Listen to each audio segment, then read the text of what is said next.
We should be live right about now, waiting for confirmation as usual.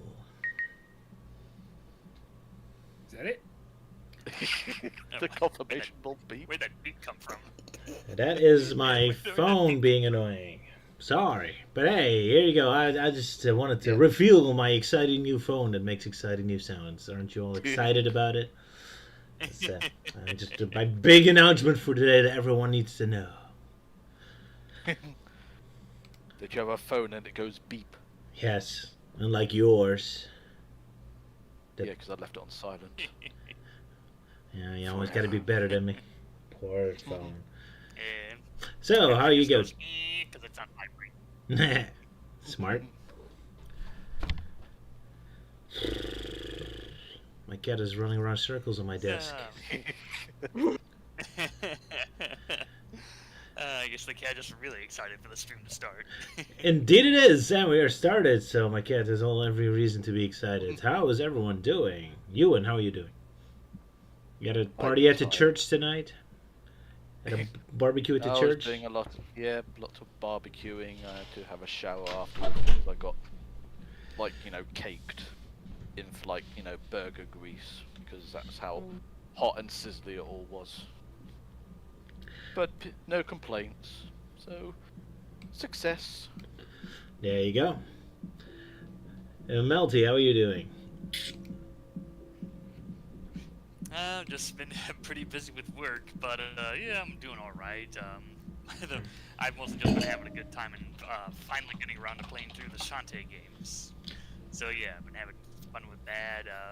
About halfway through the series now. I'm currently on Pirate's Curse, and yeah, already I can tell why people always consider that to be one of the best in the series.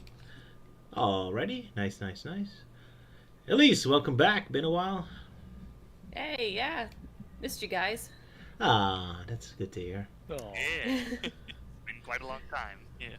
Yeah, sorry, it's just last month got super busy. That's alright. There's more importance to life than our silly stream. It's supposed to be fun, so only be here if it's fun, right?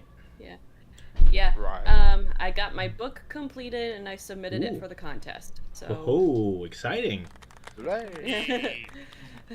Any link you need to give us so people can vote for you, or is this not voting for the public? No. This is done by a panel of judges. Oh, so you can't cheat. Oh, that's a shame. Yeah. Oh well. Yeah. That means you got to wait a long time though. Yep. Because they got to read through every novel they are given. Well, first they just asked for the first chapter or so, the first 3,000 words. But and then if I get nominated, I believe I'll hear sometime between late July, early August. Ooh. Or but the judging or the judging deadline is in September. Alrighty. But it's coming. Well, it's gonna be an exciting month for you then. Yep. Now I just got to get to work on all my other projects. I just had to get this. I just had to get this one done. Always stuff to do. Yeah, I know how that's like. Yeah. Yep. Alrighty. That technically means you're free. Yay! That's good. Sala, how you doing? I That doesn't sound good. I'm not gonna get into that, honestly. Alrighty, moving on then, I guess. So look, Moving on. you've been terrorizing Ireland, I hear. Yeah, I went on a family holiday to Ireland for a week, staying at Cork because I have family history there because my ancestors might have been from the Cork area before immigrating to England in the 1870s. We traced it to a small village of Durrus, which is where one of my ancestors might have been married in.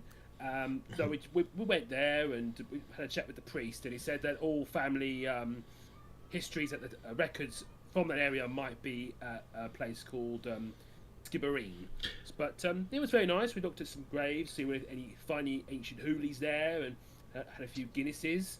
The weather's was all right. It was sometimes it changes, sometimes it gets a bit rainy. So it was a bit shocking when I came back to England and it was really hot. So I was like, what the hell? And it burns.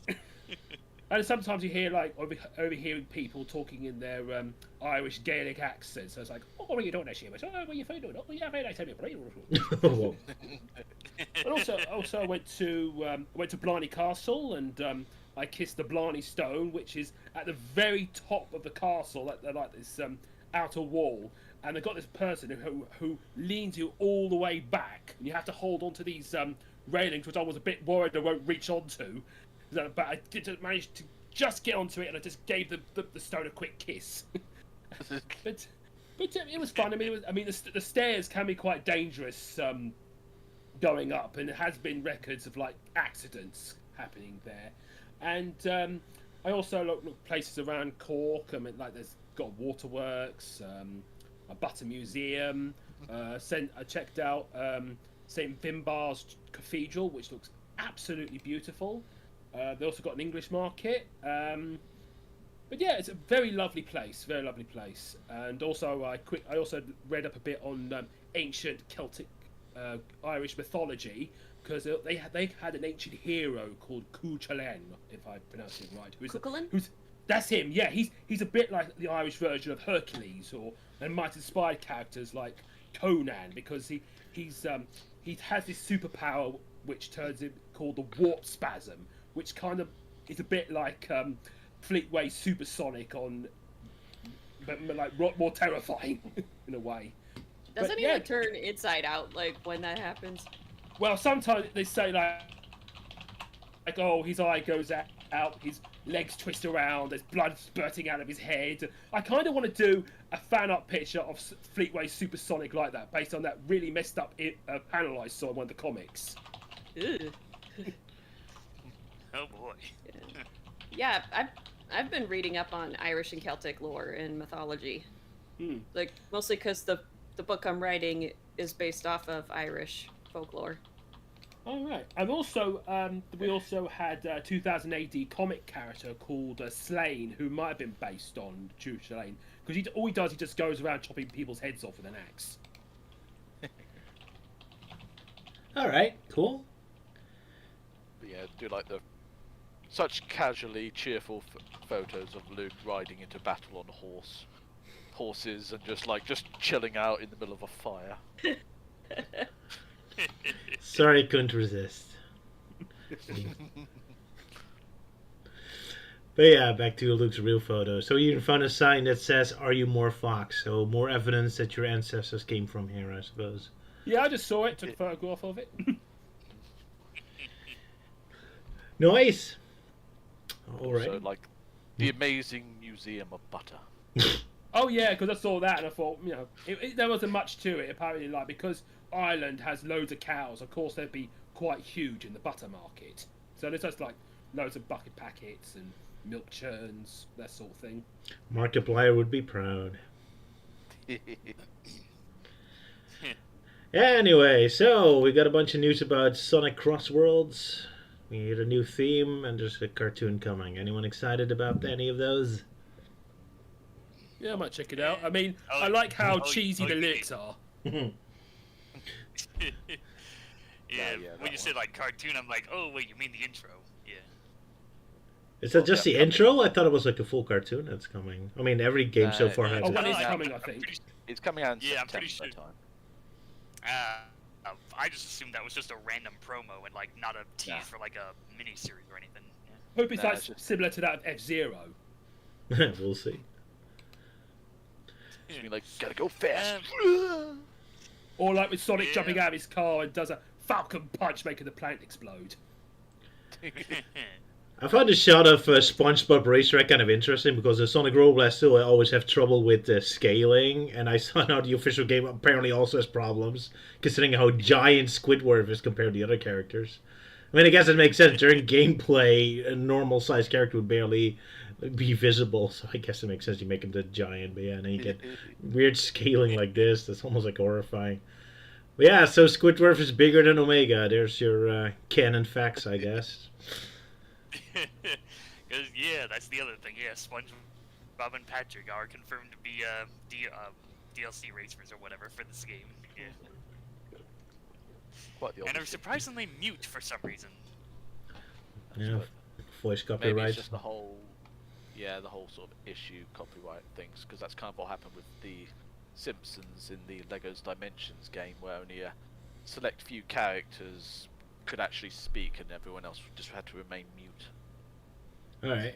Oh yeah, because most of them all they did was just recycle audio from like various episodes. When Bart was like surprisingly the mute character. Yeah. So Tuckum Forster in a comment invites us if we want to do like a politics breadtube video of Sonic. Do we dare to do that? Oh boy. I think we can all safely agree that Sonic and politics don't go together. Remember, no one wants to be a TSSZ News. It's gonna be very interesting, especially now. But oh well, let's not go into that for the moment. Because Well, at this rate, Sonic might become president. what? Sorry, that's a Sonic X reference. Yeah. All right. A famous Oh, yeah. screenshot of the assistant bursting into the office and saying, "At this rate, Sonic will become president." Oh yeah, that bit. There you go. Yeah. Anything else you want to talk about, or shall we move on? Let's see. Euan was joining a How betting. about well, how about we talk about the fact that Sonic Dissected predicted the future? Did we now? Oh my goodness! What did I predict? Yeah, it was that whole so yeah, it was a video you guys did like a couple weeks ago, and Luke made this joke about like, oh, Sonic teaming up with Hooters. Well, we're teaming up with Greg's. Well, they make nice yum-yums there. And apparently that's actually gonna be a thing now with Sonic sponsoring Greg's. In what way? Are we going to get like Sonic Steaky Bakes or something? Yeah, who knows? Maybe. Yeah, the Sonic series is really going crazy Like, with the sponsorships lately. Jeez. Cars and glue Yeah. and Greg bakeries. Yeah. Yeah, especially with the apparently they were getting more merchandise related to the Sonic and DC crossover. Yeah. Yeah. See that one. Yeah. Now it's only a matter of time until they team up with Spencer's Gifts so that we can finally have official Sonic dildos. Okay. I had to say it out loud, that's didn't always- you? No. Well, hey, it's kind of. Well, hey, with all these random sponsorship stuff that Sega's done over the years, that's always been my recurring running gag. It's like, oh yeah, when are they gonna do Spencer's Gifts and do Sonic dildos? Or They when are we wouldn't. going to get Sonic the Flamethrower? The Spaceballs Yeah, reference, I Sonic think. the Flamethrower. Kids love it. The kids love Yeah. this one. But yeah, apparently, Greg's will be offering Sonic-themed baked goods, gift cards, merchandise, and more, according to the announcement. We'll be keeping an eye on And that. and select locations will have Sonic events as well, whatever that means. So you and look, you're our reporters on the scene. Keep an eye out. Well, I do have a try Greg's to. near me.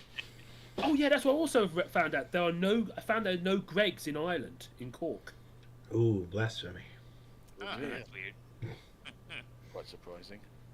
They're missing out on such delicious take-to-go baked goods. I mean, maybe in the Republic of Ireland or Northern Ireland, because that's part of Britain, I think.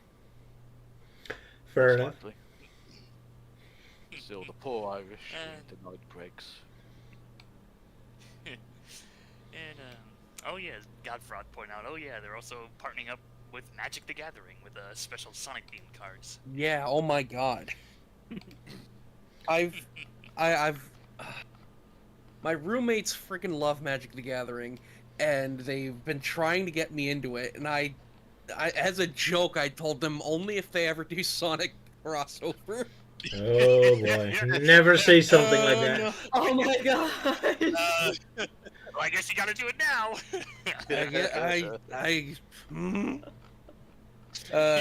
According to my roommates who play it, apparently the Eggman card is a little overpowered. If you have the right robots to go with him. I'll believe him then. But yeah, the cards Yeah. look pretty cool. I saw them. Nice art. But yeah, I'm not into card games myself. Ah, yeah. Yeah, same here. It's just, ooh, pretty cards, and that's it. I like collecting them for the artwork. Fair enough. That makes sense. Yeah.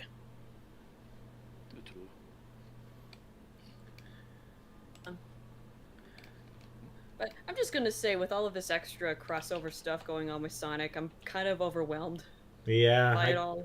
Yeah. Yeah. It's a little much. And I just kind of Kinda miss makes when Sonic was just kind of his own thing. It was a niche thing. Yeah, it really feels like the brand era now, especially since the games themselves barely have any identity of their own, and then all this stuff. And then, Yeah, like, it's SpongeBob almost and like everything outside of the games is getting special treatment, except the games. the games. You know, the thing that Sonic originated from. Give them time. They're working on stuff. I know. Sure. But I Yeah, I mean, then share again, your like- feeling, yeah. Yeah, I mean, like, then again, the whole deal with, like, crossovers, it just really feels like it really doesn't feel that special anymore. It's just kind of become too much of the norm nowadays. Like, you know, like, remember, like, back when it was a big deal, like, oh, you know, the Flintstones meet the Jetsons, oh my god, or, you know, all these other crossover events from, like, way back then. Well, the thing You is, know, usually with those it's like- crossovers, there's like a logic to it. It's part of the family. Like Flintstones and Jetsons are kind of family, right? Or Sonic and Sega. But now it's just random. Now it's Sonic and SpongeBob. Or I'm missing like the connection. Now it just feels like Space Jam 2. It's just like, here's a bunch of junk thrown on the cluttered pile. Like Super Smash Brothers, where it was all the Nintendo properties Exactly. characters being Yeah. thrown in for a brawl. You know, So there's or more of a fight. rhythm to it, yeah. It's like there's a family, there's a connection. Yeah. Here, you kind of lack At it. least with Smash Brothers, they kept it exclusively to video game characters. Here, it's just kind of all over the place. Yeah, yep. yeah. I mean, Yeah. I guess all of the guest characters so far are from Nickelodeon. Well, no, there's Minecraft. Never mind. Right. Well, I guess the SpongeBob connection is like, oh, they're both owned by Paramount or something. I don't know, because you know, Movie Sonic, despite the fact we don't have Movie Sonic in Crossworlds. I'm kind of surprised Movie Sonic hasn't showed up yet. That was like the main thing I expected. But oh well, I guess we don't know everything yet, so we'll see. Yeah. I guess they could blew their budget with getting SpongeBob in there and TMNT and. I mean, they already have a pretty good Shadow character model from Shadow Generations, plus Tokyo's assets. So, I mean, they already have the graphic assets. Just a matter of like throwing them together, and they have a whole new racer on their track. But yeah, going off topic, I guess. Yeah, anything else we Yeah. should talk, or shall we begin? What's up, Euan? But I suppose in a way, Melty won't be interested in getting Crossworlds unless it's, you know, they've got like the original freedom fighters making an appearance, and he'll be like, "Okay, Sega, you have my attention for the moment. Let's see how bad." No, you I can think I screw already this up." No, I think I already mentioned before that I'm gonna get the game anyway, because you know it's kind of pointless at this point. Of like, oh, I'm not gonna get the new Sonic game or whatnot. It's like that joke I mentioned before. You know, being in the Sonic fan base is like, what is it like? Writing a binding contract in your own blood. You're here forever. But that's just more my cynical view on it. Don't say that, Melty. They were about to put in Relic to Pika, and now they don't need to anymore because they already get real chew in. It's, ha ha ha. Yeah.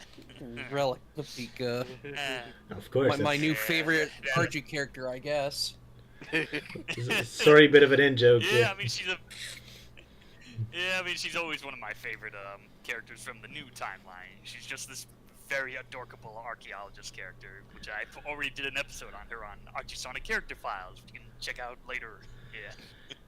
Let's see. Sala will be requesting you to delete the video and make a brand new Yeah. one featuring him. Go back in time and invite me to be in that one.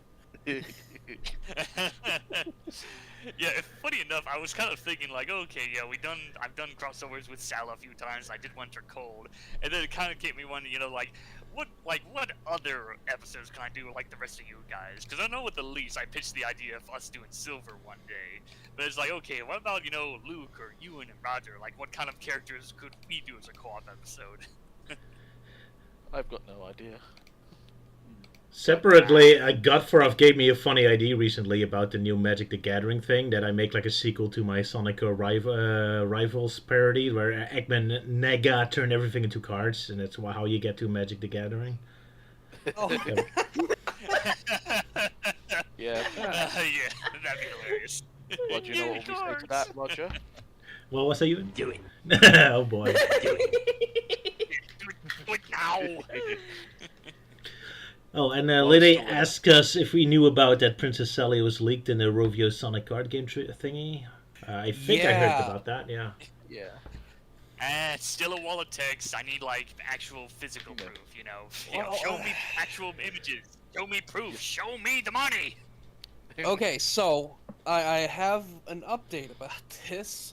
There is like, there's no Archie characters yet, but just like every character that's come out in the game has been on that leaked list, including the frickin' doctor scientist from the Battle Cuckoo Army from Tales Adventure. He's in the game. Dr. Fukuruko. Yeah, Well, yeah, I mean, him. well, I mean that guy originated from the game, so he's an easy. I know, but like, that's such a weird character, oddly specific. He was on the list, and then he got added. So like, I feel like these leaks might have some weight to them. We'll see, but yeah, And like... if that's the case, Sonya is also on the leaks. And Manic, so we got So one happy Elise in Yeah. here. Short fuse on there. Yay! Manic! Manic Yeah, and Silver can be in a game together. I'll only believe it when I see it. I mean, anybody can Yeah. make a wall of text in Notepad or Microsoft I'll keep Word you or updated. whatever. I will say, there is one card that is in the game that I do not know yet. I can... There's like a few cards I do not have, and I can verify which ones... Because I can look into my collection and see which cards are missing. And there is one spot unaccounted for that I have not seen yet.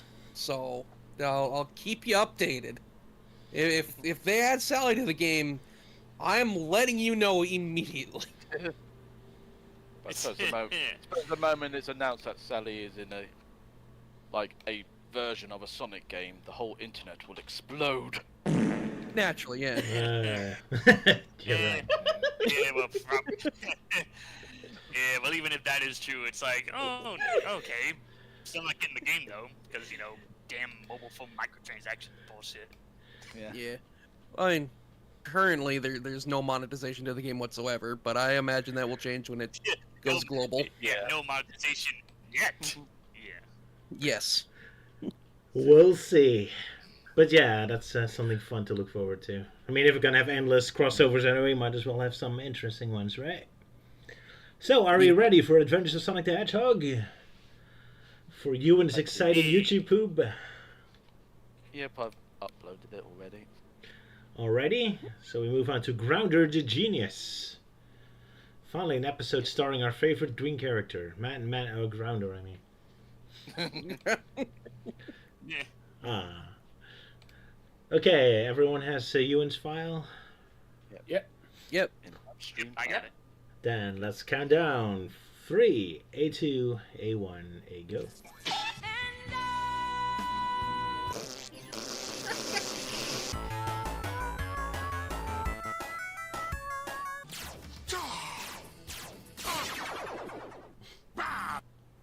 Those dummies are really dummies. What a dummy.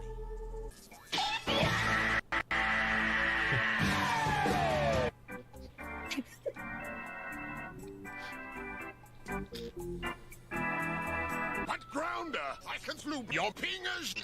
Really? You sick fuck! Scratch! Come now! I'm coming, Dr.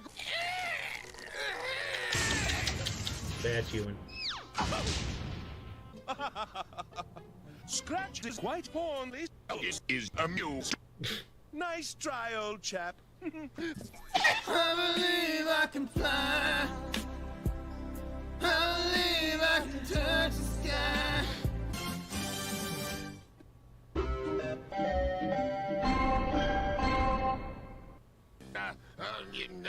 What was I saying anyway?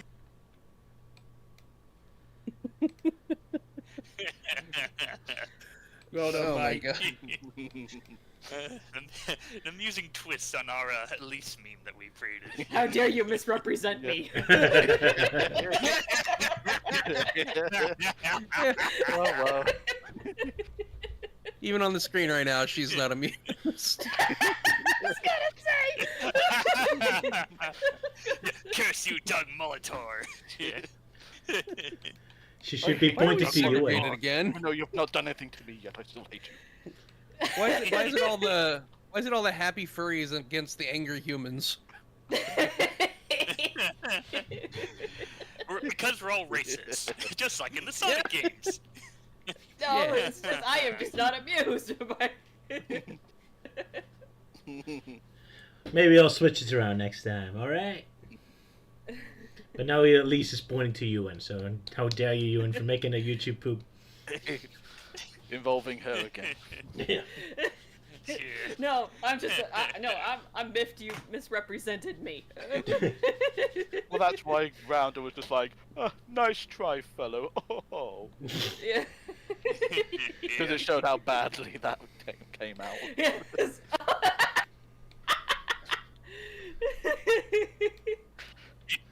That's a nice try.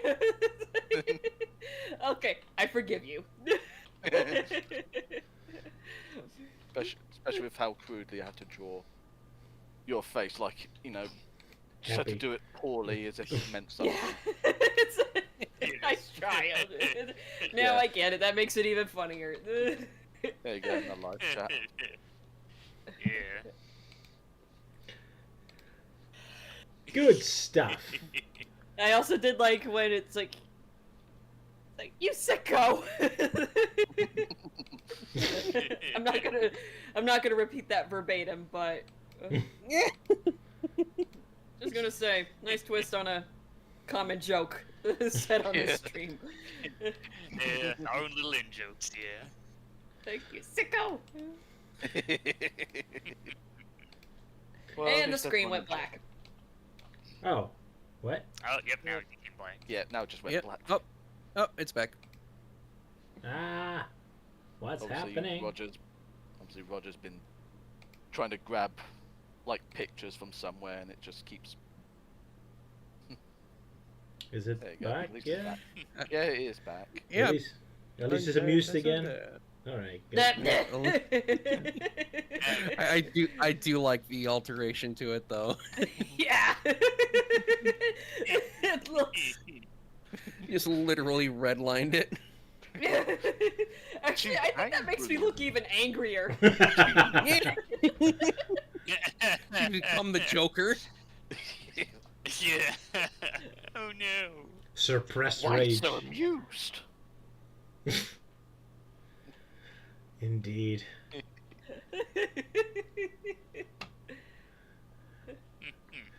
I guess it doesn't help that the little anime anger sign is still there, and it's bright red, so it fits with the rest of the added face expression. Yeah. It's just... All right, Sir Euan, you were giving us a synopsis. No, I'm doing it. Luke. Oh, you're doing. Oh my goodness, sorry, Yeah. Luke. He claimed Could you- one, like, all the way, like, Yeah. almost a month ago. Oh my goodness, I'm so sorry, Yeah, I Sir wanted to Luke. claim this one because it's one of the few episodes I remember watching as a kid. Oh, nice. Yeah. So we're getting Luke's origin stories now with this show. What? Yeah, this is where I was born. down the Born and street. grounded the genius. My apologies, Luke, and you got the stage, my good sir. Thank you very much. Okay. Grounder the Genius. We start off with Robotnik yelling at his computer after the latest Windows update. He is creating a microchip to put into his version of Cerebro to make himself 10 times smarter.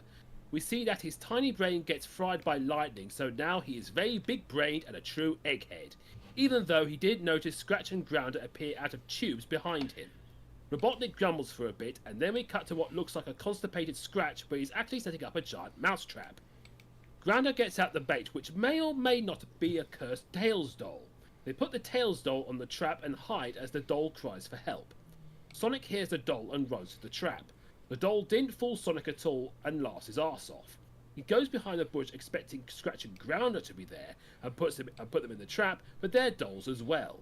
Scratch tells Grounders to push a button and a giant bear trap appears, which Sonic avoids. Sonic notices the trap is made of diamond and runs off. Scratch is annoyed that Grounder pushed the button too slowly, but Gran is glad they didn't get trashed, as the trap falls on them. Sonic was surprised how well thought out his plan was, and thinks Sonic has got a new computer or something. Tails suggests going to see Hacker, as he's a computer genius. Back at Robotnik's base, Robotnik is pissed that the plan went wrong and demands more brain power. Robotnik points to his PC that is writing a program that is making his brain 1,000 times smarter. Scratch hits Grounder's head, which falls onto Robotnik's foot, making him scream and turn into a big mouth. As Robotnik throws Grounder onto Scratch, it appears as a computer security breach as someone used a virus to hack his systems, find out about the intelligence boosting program, and download it onto their own microchip. After Robotnik tells him how the new program makes him much more smarter, he figures that Grounder will make much more useful as a paperweight. Robotnik finds out that the computer has been invaded by a computer virus that made it sick and someone stole the program. Robotnik starts surrounding the computer like an angry German kid and orders Scratch and Grounder find the hacker and get his program back. At what looks like an electrical power plant, Tails flies Sonic over to Hacker's house. Hacker comes out to say he's taken a look at a new program all built on the dark web. Scratch and Grounder turns up and Grounder gets his claws out. Grounder grabs Hacker and drags him out. Then a cannon with Negs plants itself in the ground and blows up the whole house. Then Sonic turns up in his Nicky the Nerd disguise, saying he's the one who owns the computer. Grounder throws Hacker at Tails as he tries to arrest Nicky, but he's got his fake hands on, which turns into a catapult and launches Grounder into the air. Nicky predicts clickbait and runs off. Scratch ends up as fried chicken. I'll get my coat. Grounder finds himself and tries to put himself together. He then takes the computer chip with the brainy program and puts it into his head. It not only turns Grounder into a super genius, but also gives him a neat afro. Robotnik finds the robots and grabs them with a huge claw. Dr. Grounder throws Scratch under the bus as it was his fault. Robotnik decides not to only scrap Scratch, but Dr. Grounder suggests that he could still be useful in a stratagem that could capture Sonic. Hacker finds out the program is missing and reckons that the Badniks took it. This pisses Sonic off that Robotnik now has super brain power, but Hacker says that they could switch it out with a stupid chip, which explains why my PC keeps acting funny. Scratch is made to cosplay as Cinderella and scrub the floors. On a bizarre podium, Dr. Grounder is playing the piano. Scratch tries to write against Grounder, but the professor gets a control panel out and activates fast peck mode, which turns Scratch into a drill. Tails puts a big plug into Hacker's spare computer, which showed a lot of scrambled rubbish, but it's to see how Sonic is getting on. Sonic turns up as a chip recycler, asking for any chips they want to sell. Dr. Grounder says it looks like the chip he has in his head. Sonic takes off in disguise, but Dr. Grounder activates a button, which is a petrifying ray that turns Sonic into stone. Robotnik is over the moon about Dr. Grounder's invention that it got Sonic. Tails wants to save Sonic, but Hacker wants to stay behind. So Tails flies off with the laptop, which makes Hacker change his mind. Back at Dr. Grounder's palace, Scratch flattens his beak out and Robotnik is wearing his cape from the credits. Dr. Grounder deduces that Sonic's friends will come to rescue him. Robotnik is so proud that he promotes Grounder Vice Tyrant, which makes Scratch injure himself with the hammer. Dr. Grounder wants to be Robotnik's partner, which Robotnik disapproves of, as he doesn't want a partnership. Robotnik tries to shut him off, but the off switch is booby-trapped, or the on switch is booby-trapped. It only took Robotnik until now to learn that Dr. Grounder has the genius chip. Dr. Grounder makes Scratch take Robotnik and play basketball with his head, and then turn him into a football. Robotnik changes his mind and agrees to the partnership. Dr. Grounder says that ship has long sailed, as he believes he can rule Mobius by himself. Dr. Grounder tells Scratch to put Robotnik in the dungeon and have the Sonic statue as company.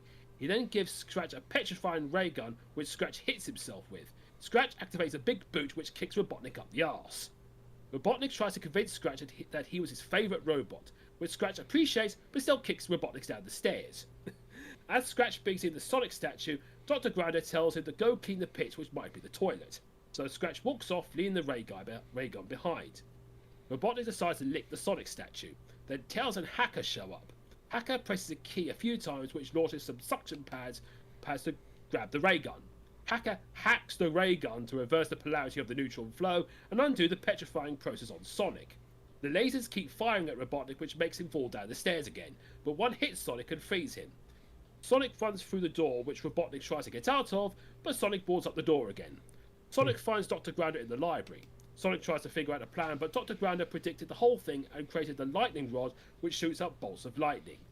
Meanwhile, Robotnik's cape got caught in the door, which enables him to get out. Sonic and friends run about as the lightning bolts destroy everything in sight.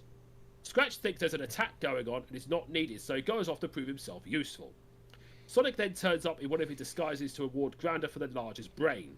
Dr. Grounder is awarded a golden bull's head loaded with dynamite. Sadly, it didn't fool him. Scratch turns up and trips on the bull's head. He crashes into Dr. Grounder, making his head fly off. He lands near Robotnik, who tries to retrieve the genius chip, but as he was about to insert it, Sonic quickly swaps it out, which is the stupid chip. Sonic and his friends run off, as Robotnik holding the bull's head gets electrocuted by the lightning rod. In the end, Hacker destroys the genius chip as Robotnik and his dumb bots fly into space. In Sonic Says, Sonic tells you to go to school and use your brain, or you're a dumbass. Alrighty. Well done, Sir Luke. Yeah, I mostly remember this episode because of the bizarre architecture of Dr. Grounder's palace. Look, it looks so weird, it's like open air and weird statues and all that. The intellectual aesthetic, I guess. Yeah. Just needs more room for his big brain, I guess. Fair enough. Or he already anticipated his brilliant lightning plan, I suppose. Works easier outdoors. So yeah, this was your first episode, or one of your first episodes? Well, it's one of the very few episodes I actually remember watching as a kid, along with the Super Sonic episode where Robotnik creates Scratch and Grounder. I have very vague memories of the episodes at the time. It wasn't until like the internet came along that I decided, oh yeah, I remember these episodes now. Then you have YouTube Poop, which helps me remember these episodes fully. Yeah, must have been fun for the voice actors to suddenly talk like super intelligent or stupid. So that was great. But yeah, so Sala, what do you think of this episode? Why me specifically? I think this episode's great. It's got a lot of goofy moments, like it's some unintentional, like when Scratch and Grounder are looking for Hacker's place, you know, and Robotnik gave him this like thing that can detect that can like trace sources of like computer signals or whatever. When they get to that place, Scratch is like, lots of computer activity nearby. And I just imagine them just bursting into a StarCraft LAN party. Or an internet cafe. That would have been funny. Alas, it was 1993, so I guess that was I mean, I suppose Doom LAN party should starting right about now, but I guess the writers weren't that up to date. Oh yeah, and since it's on the screen right now, freaking Scratch and Grounder just kidnapping Hacker and then blowing up his house is one of the like most shockingly evil things I've seen them do. It's just like actually really mean. I guess they occasionally have to remember you. They actually are supposed to be bad guys who can cause damage, and they're not just complete losers.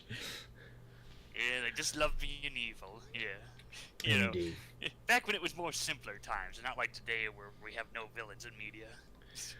Yeah. Yeah, Sonic is kind of also. Yeah. Go ahead. Also, I can't ignore the fact that Sonic refers to Hacker as a nerd, which is ironic considering his voice actor. And then, to save Hacker, Sonic becomes a nerd. It's just like, there's Urkel. There we go. Yeah, when I first saw that, I was like, hey, it's Nikki from that one manga. Yeah. I was thinking more of Steve Urkel. Oh, yeah. Yeah. Probably, yeah. Reminds me of a line from this anime that I watched called D Gray Man. It's from one of their filler episodes. But there's a scientist guy in there, and he says, "Never underestimate a geek, because we know how to bring the pain." I guess so. Oh well. Which he wasn't wrong. He's not No. wrong. Not at all. But yeah, this is still 1993 when geeks were just office workers, I guess, and not cool hackers. If that. Yeah.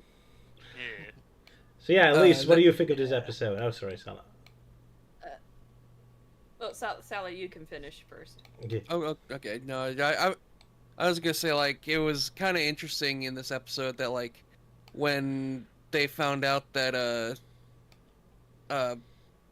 like a hacker had like copied this genius chip, and that they had somehow let Scratch and Grounder get away with it. Sonic was like legitimately pissed at Hacker. Yeah. He's like very angry with him. Yeah, definitely like he was about to, like, you know, kill him and something. He's like, you let what? I mean, I guess that's because Sonic's biggest power is outsmarting the enemies more so than his speed. So, cause, no, you're taking away my only advantage. And all the while, Tails is just cheerfully smiling at the whole situation. Nice and oblivious.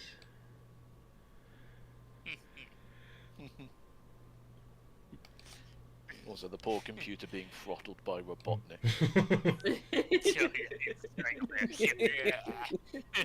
Yeah. And all the I while, bet some Elise of us could relate to that. Yep. yeah, and all the while, Elise is apparently Oh yeah. creating an energy ball from her finger to zap Robotnik. Oh yeah. It does kind of look like that. You leave the computer alone. Also, I think this episode might have predicted the cursed Tails doll. Possibly, yeah. I mean, it looks cursed There's already. definitely been quite a few Tails dolls appearances. Yeah. Tails I feel doll's like, less evil cousin. Yeah, there you go. Yeah, moving Yeah, on. that one's been set to good. It's been set. Hey, this thing is set to evil. I do kind of wonder if someone's actually made that specific plushie with its own sound box where you just pull it and he just goes, "Help, save me, Sonic, help." It's kind of creepy. It actually had a moving mouth too. That was kind of a lot of detail for them. Gotta hand it to Scratch and Grounder, I guess. Yeah. Let's see. Okay, I just quickly looked it up, and yeah, this the whole concept of a Tails doll. Yeah, this episode came first. 1993. Sonic R wouldn't come out until like 1997. That's true. So this one went out. Cool. I gotta say, I love this shot of. Yes, indeed. I love this shot of Scratch like landing head first in the ground. That's also one of my favorite cartoon poses. Like this stiff, Yeah. like I'm dead. Just I don't know why. I just love that man, like, pose. Yeah. Oh man, yeah. Remember when fallen cartoon poses used to be unique? Like nowadays, people just got real lazy and just recycled a dumb Family Guy one. I guess so. Oh well, this one is probably also used a lot. I mean, I use this pose a lot because I really like this one. It's like this stiff, lifeless. It's hilarious. It's like, Yeah. well, I accept my fate. Splat. All the while, me, Sala, and Luke are just pointing and laughing. Yep. And Melting Man being upset that Scratch has a skeleton. Scratch has a skeleton, apparently. And I'm just thinking, how is Why this would I- supposed to work? Yeah. Although, to me, it looks as Why though... would I be mad about? Why would I be mad about that exactly? I don't know. You are, though. Look at you. I don't know, maybe you're just annoyed Oh, because... right, the whole thumbnail thing. Yeah. Maybe you're just annoyed because, like, Elise and Roger are zapping Scratch with their fingers, and yet you can't join in because, like, you're all the way up there. Oh, like, yeah. curse you guys! I'll get Hey, my chance next time. Hey, no fair. I want to have some fun. Why do you guys get electric powers? Yeah. Yeah, you get electric powers and I'm stuck in this trash can with my legs lopped off. Yeah. Speaking of lopped off, the scene where Scratch tortures Robotnik by turning him into a basketball, I was like, does Scratch chop his head off? Oh yeah, we just see his head, yeah. It's like, where's his body?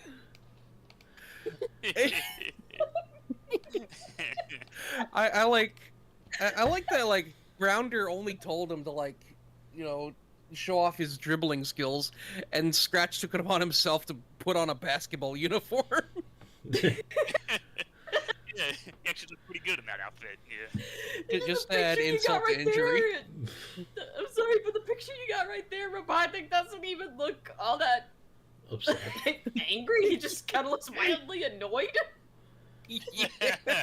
Well, the basketball. Stop it! Funny enough, I have been a toy shop earlier today where you have those big-headed plushies, and I've seen one of Eggman, so you could probably use that as a football or something. Oh yeah, I've seen that at Target once. Yeah, just what every Sonic fan needs: Robotnik's decapitated head. Oh dear.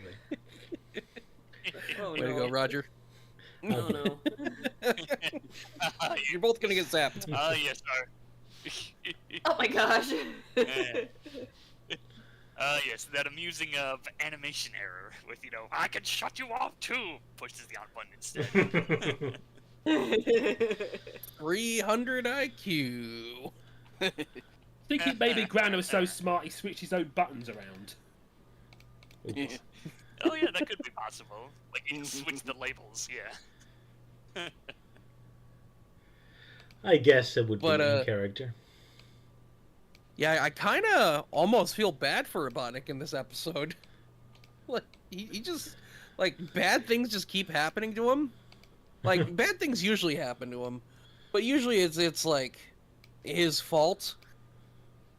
But like in this one, he's just like constantly being like belittled and tortured and tormented and stuff. Oh well, it's not like he didn't deserve it. He insulted yeah. poor Grounder. Yeah. Yeah. He absolutely deserves it, but that's why I said almost. It's kind of interesting how Grounder was legitimately upset about being called a paperweight. Like, it does bother him the whole episode. It keeps coming back. You called me a paperweight. It's like, he really hurt him with that one. Yeah. It Especially hurt with us that so. whole Yeah. comeback that he And for that did. reason alone, he deserved all the misfortune that happened to him in this episode. That was one step too far. Yeah, like, oh, but Grounder, you were always my favorite. Oh, I guess that's why you always called me such names as Breakaway Bumpkin and, oh yes, the world's largest paperweight. That's a compliment. Yeah, that's You're a a large compliment. paperweight. Also, I gotta like, say though, I kind of like Grounder acting like a genius. Yeah. yeah. Yeah, it's kind of neat seeing Grounder's voice actor really showing off his vocal range. Yeah. Yeah. Must have been fun for him, yeah. I've also noticed this is one of the few episodes where Robotnik wears his yellow cape, which, apart from the other time, he wore in the credits. That's a good point, Yeah. yeah. And it's Yeah, it's it's funny pretty because it rare. like kind of comes out of nowhere towards the end of the episode, and it's only because it gets caught in the door, so he has a way to escape. That's the only Yeah. reason he's wearing his Yeah, cape. flat rabbits. I mean, I just imagine, like, because of, like, Sonic being defeated, it's like, right, I'm gonna put on my heady, fancy cape for just the occasion. I've been saving it for a long time. Yeah. Yeah, pretty much. Yeah. I've been saving it for a very long time. Now I will have a potato chip. I'll take a potato chip and eat it. Reminds me of that meme in Death Note. Yeah, Yeah, that's that's what I was referencing. Yeah. Wow, this show Well, you guys just. Never mind. I was gonna say you predicted Death Note, but I'm like, no, this show didn't do that. You guys did it, Nah. but Death Note already came out, so never mind. Yeah, The Death Note, joke yeah. doesn't work. I like so how- confused. Yeah. Lisa's so You're not wrong. I'm confused. Wow. There it is. Yeah. I like how early on in the episode when Robotnik has the prototype genius chip, and like his plans are so much smarter, and he says things like, "Fortunately, I am now smart enough to know what went wrong," And it's just funny that he like doesn't have the self-awareness to realize that now that he's smarter, he's aware that all of his old plans are dumb. Ouch. Yeah. That's a good point, yeah. And his brain enlarging, it doesn't No, even I look like a remember. brain, it looks like cotton candy. Popcorn. Yeah, it looks like just like kind of regular cotton in there. Well, I guess that would explain why he's so hyperactive. He's got nothing but sugar in his brain. That explains a lot, yeah. Now I am a true egghead. Yeah. I mean, Yeah. it could explain why that when Scratch and Grounder just immediately turned up, Robotnik just doesn't have time to speak literal words. He just goes just to them, and they like, we understand. But yeah, I had to admit, Exactly. but a part yeah did make me laugh. Like you think he's gonna analyze why his plan went wrong, and then he just went, "Oh, I need more brain power." Like he's still too like he's still too stupid to actually have like any kind of intellectual thought about it. It's like, "Oh, I know what went wrong. I just need more brains." It's like, so you still don't know anything. Poor Robotnik. He really is stupid. Oh well, that's a big surprise here. It's like, Robotnik, you are very, very intelligent, but you are dumb! Yep. Well, hey, I'd still take this over Boom Eggman any day. That's true. Yeah. It might be one of the reasons why I liked movie Robotnik, because he proves he's smart because he uses like very big words, and sometimes he talks other languages as well. True. I suppose so. yeah. It's kind of He lacks comparable. common sense, He so... speaks French. Yeah, he speaks French. But yeah, I do find it funny that despite them becoming smarter, their plans are usually still the same thing as they always do, and just shoot Sonic with a laser. Like you never do that on other episodes. In fact, in the next episode, they're gonna do the exact same plans they have in this episode without having super brains. So in the end, it doesn't really matter all that much. Yeah. All that brain power, and you still end up running in circles. Oh well. That's the real lesson at the end of the episode. Not to read to become smarter, just becoming smarter is pointless. Keep doing the same thing anyway. You just use more fancier words to describe it with. Also, real Or quick, I did we guess it would be mention... more accurate to say that he's insane because he's like doing the exact same thing and expecting a different outcome. That's a good point, yeah. The definition of insanity. The literal did definition. Did we at any point mention Hacker's laptop and how it plugs in? Yeah, it's pretty big. Oh yeah, that Well, giant yeah, socket. yeah, it's pretty big, but like, it plugs in backwards. It does! It's just got a giant outlet on the back of it. Oh, Yeah. It you shows a didn't, huge scrambled mess on the screen. you didn't get my screenshot. No. Oh, I- wait, there it is, yeah. Yeah. It's got a huge outlet on the back, and then Tails plugs a cord into it. It was 1993. Laptops were still a new thing, I guess. Yeah. It makes me wonder. Yeah, that's true. Yeah. If, now like, he's still going through that. Well, then Sorry, also, it makes like, me judging wonder if from the cord and the socket, it's like those metal prongs should be sticking cleared out of the screen. yeah. Yep. Still find well, it it's funny great. there's an actual laptop like that exists, though. The one that Roger's shown off, Yeah. the one that's in a suitcase. That was what I liked Yeah, it back looks- then. Yeah, it looks big enough to knock someone out with it. Yeah. Actually, I have one of those. Not specifically that one, but one a couple years later. My dad gave it to me when he went with retirement. Could get one of those old ones. I liked it. I love like old stuff like that. Good times when I everything was remember the bulky. days of, yeah, I think the earliest computer I had, or at least what I can remember, was old Windows XP. I think, or maybe it was Windows 98. That's what I remember. Yeah. Yeah. This is still Windows 3.11. We're still far in the Yeah. ancient past, buddy. We don't even have Windows 95 yet. Yeah. I mean, I remember. Yeah, well, that was just my personal experience with Windows 98. Fair enough. But yeah, the cartoon with the laptop things, like, yeah, that was definitely in the era of PCs when they were still in the bulky phase. Definitely, yep. Oh well, had to start somewhere. Right, anything else about this wacky episode? I do like it where Grounder is like able to keep outsmarting Sonic in a way. So in a way, Grounder would be saying like, "Oh, you might have outsmarted me, but I outsmarted your outsmarting." Pretty much, yeah. And nice JoJo's reference.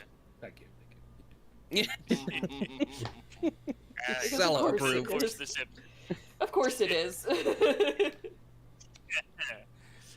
and of course, this episode also confirms that Lucas and Hacker have one thing in common. And that is? Yeah, they have the same voice actor. Yeah. Doesn't he also have the same voice actor as Cider from... Oh, is that what you said? Cider from Underground. Oh, his voice sounded kind of familiar. Cyrus. Cyrus, that's someone. Yeah. I guess it's But a I don't know. I can't remember who did Cyrus. Yeah. typical I mean, it nerd sounds voice, I guess. Yeah, Same energy. I guess so. Right, shall we move on to the next episode? Before we have more Yeah. blasphemous screenshots on the screen. Yeah. Elise is No. not amused. Let's say. Sorry. Couldn't resist. My wife couldn't resist. It's her fault. Don't blame me. Right. I'm used to it. There we go. Let's move on to Till's in Charge then, I guess. So... Don't know why it's so funny looking at the start of the screen. It looks like Robotnik's like giving something a massive kiss. Just how the line looks by his mouth. Look at my door next time. Oh. How dare you interrupt me when I'm trying to look busy? For the people watching, they probably don't get the context. He's referring to the thumbnail of the YouTube poop that we're about to watch, Yeah. which is on screen right now. But yeah, it's YouTube poop time almost. Oh, although it's black right. Oh, there it is. Oh, am I off? Ah, Wait. No, it's fine. It's back online, or at least on my end. oh my Yeah, goodness. it's back. I think it just doesn't Yes, like I it mean, when I'm you're trying trying to to speed- copy stuff. Yeah, it really hates that when I do that. But yeah, we're doing a Tills episode next. Tills in Charge. He finally gets to be the hero. How exciting. And He was a hero in this one too. yeah, he was. But now he gets even bigger to be a bigger hero. How exciting. Yeah. And Sala did our poop for us, which we're about to did. watch. Are you Please don't folks phrase ready? it that way anymore, though.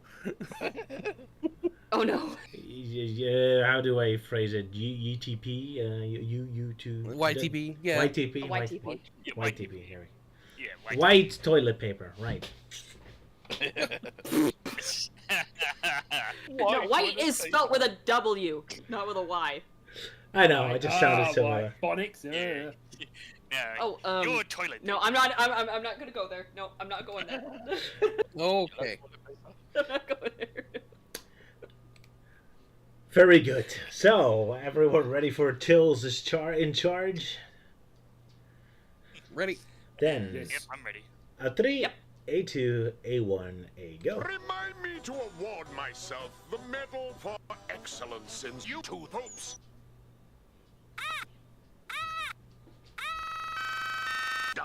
Some stuff. No way, dumb fucks. I gotta see this. Chug. Boo!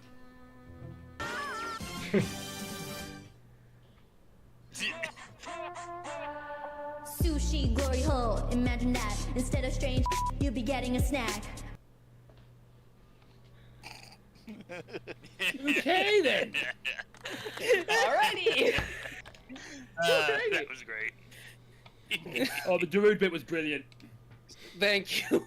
As soon as I heard Grounder go, "Du-du-du-du-du," I'm like, oh god, I have to. I'm legally obligated to.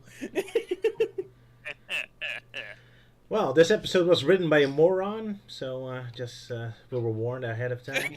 Oh yeah. A Moran. Sorry, Martha, I Yeah, couldn't maybe it's resist. pronounced Moran. Moron is Maybe it's- funnier. Yeah. Sorry, Martha. I'm so sorry. Couldn't resist. I couldn't resist. All right. So, who's doing the synopsis before I screw up again? Was it Melty? Oh, yeah, I'm doing this one. There we go. Let's go. This is one of my favorite episodes. Yeah. There we go. And Meanwhile, if for my some cat's reason, attacking my I'm desk. very angry at Tails. It's like, "Grr." I just found that thumbnail for YouTube funny because like the episode is called Tails in Charge, and then you see the picture of Tails going, "Oh, I don't know what to do." Yeah. This just kind of amused me. That's why Melty Man is upset, I guess. Yeah, you stupid kid.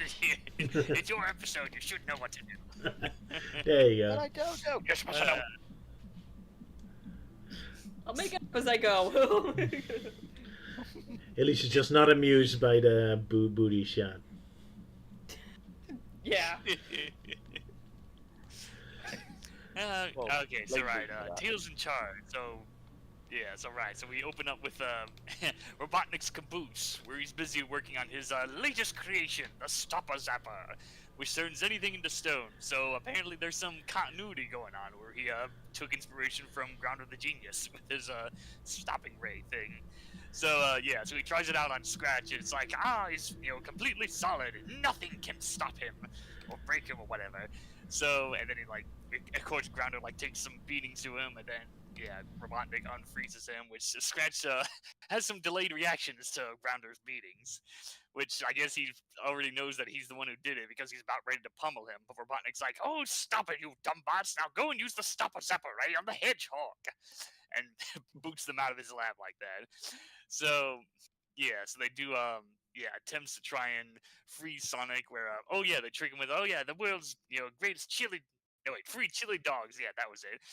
So yeah, Grounder's all dressed up and getting ready to serve the chili dog while the Stopper Zapper is nearby. And then Sonic later comes in dressed up as the chili dog inspector. And oh, that's not hot enough. And Grounder's like, "Oh no, please, it's my only job." He's like, "Okay, here, use this super hot spicy thing."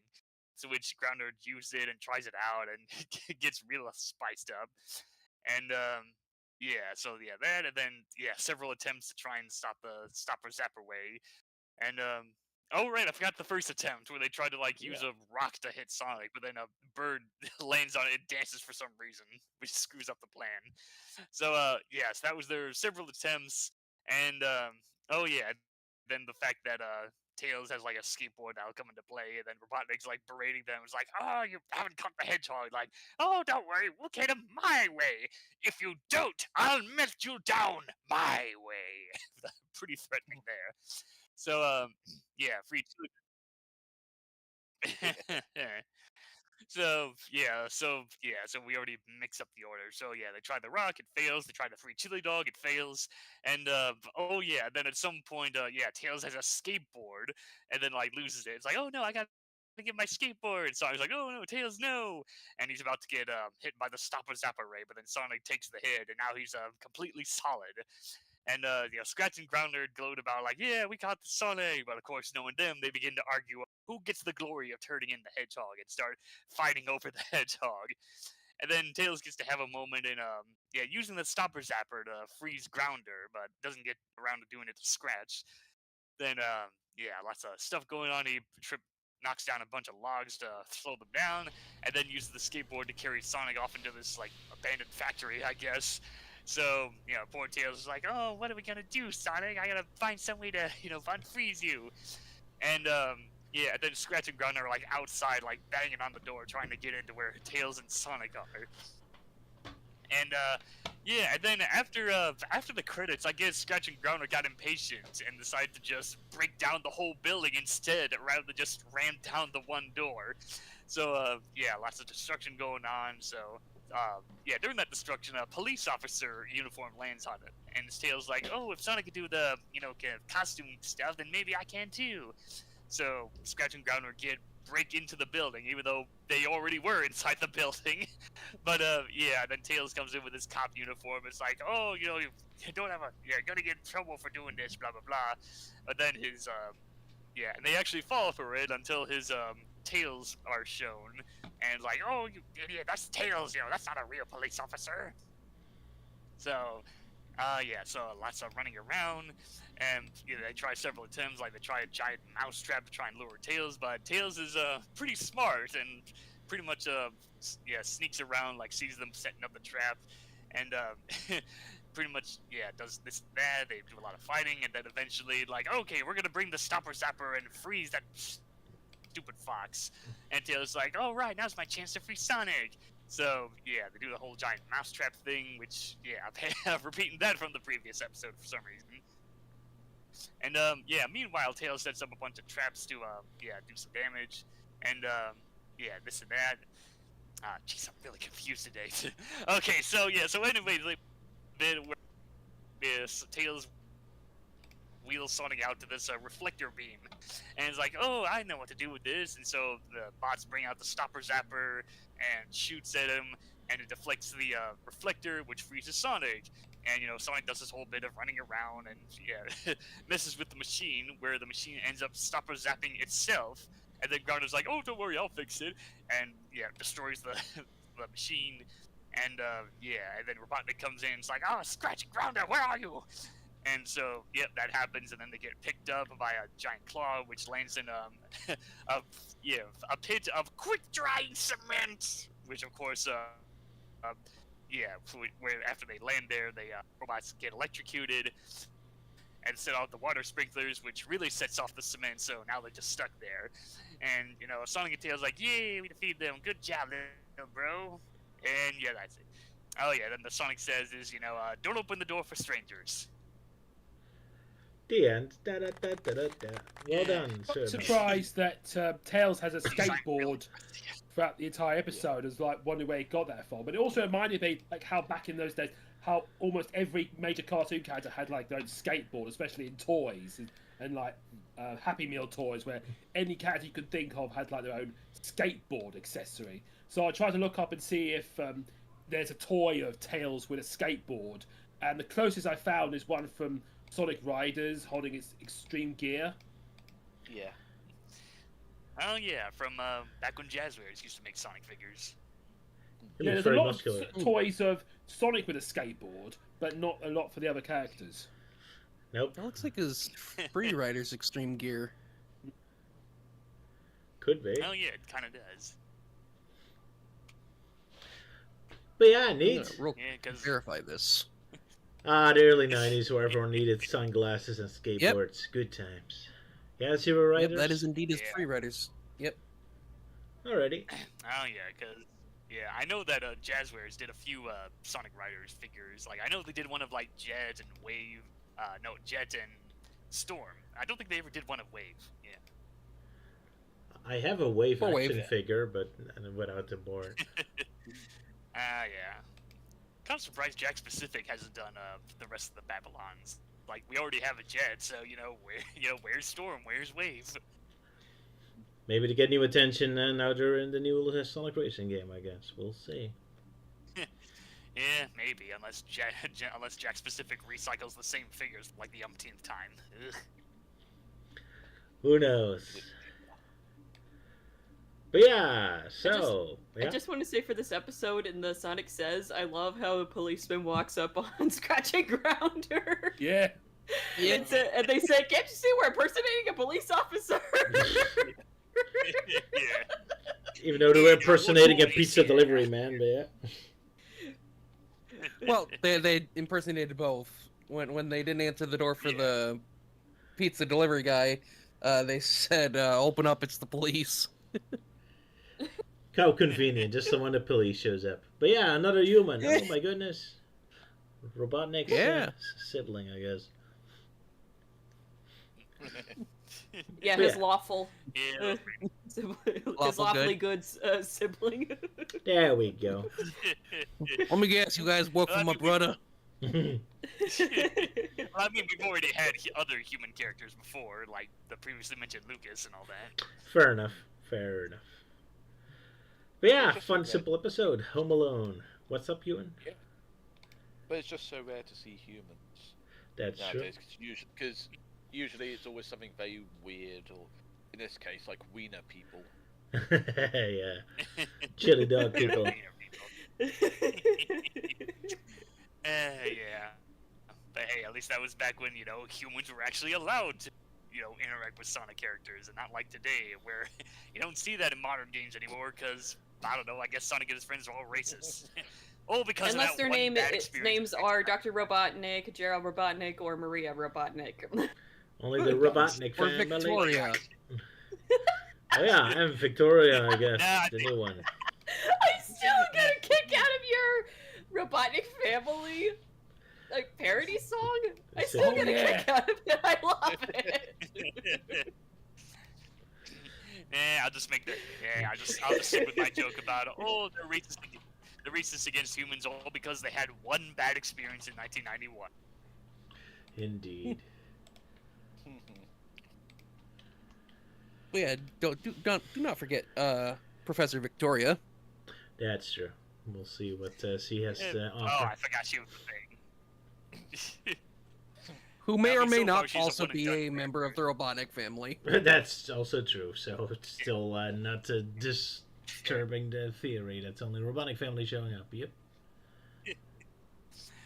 Well, I mean, hey, after they teased about it for years and nothing happened, and then, they suddenly dropped her, and now she's gone back to being a wet fart again, as it seems how she hasn't been featured again. Give them time! Jesus! Look, I'm old. I've gone through so much shit with, being an Archie Sonic fan and whatnot. I've got shit to do rather than sit here and wait for my hair to turn gray for this kind of stuff. We'll see. Sala, both of you, take a deep breath. Impersonate the Sonic drawing or Orbot is showing there. What's that? I'm saying this for your own good. Just take a deep breath and calm down. Sala, see the drawing of Chip there, your favorite character? Impersonate it. Say woof. Yay! Say woof. What's the chipmunk? Indeed. Woof. There we go. But yeah, Victoria, indeed. Anyway, back to this episode. Logs, Home Alone. Yeah, I do like how they made Tails actually act more smart in this episode. Yeah. And spectacularly good at sneaking around. Like, there's this very long sequence of just flying around them, and Scratch and Gordo have nothing. Just notice absolutely nothing. It's always nice to see the underdogs getting up. Yeah, it always frustrated me when I was a kid watching the show that Tails was like always useless most of the time, but now he finally has a cool episode. Yeah, he was rarely allowed to do anything heroic. Yeah, he's more mature and independent in this episode than he was in Sonic Forces. That's painfully true. Yeah. Yeah. That's painfully true. I mean, anyone's more mature and focused than Sonic Forces. Well, everybody outside of Sonic Forces is more mature. Indeed. Not a high standard. I did like that Tails even tried to use the disguise trick like Sonic does, but he's less experienced with it, so so they actually saw through it. But props on him for trying, and props on the writers for not having it just automatically work because he's the good guy. Yeah, although it did work for a little bit, so it's not like he completely failed.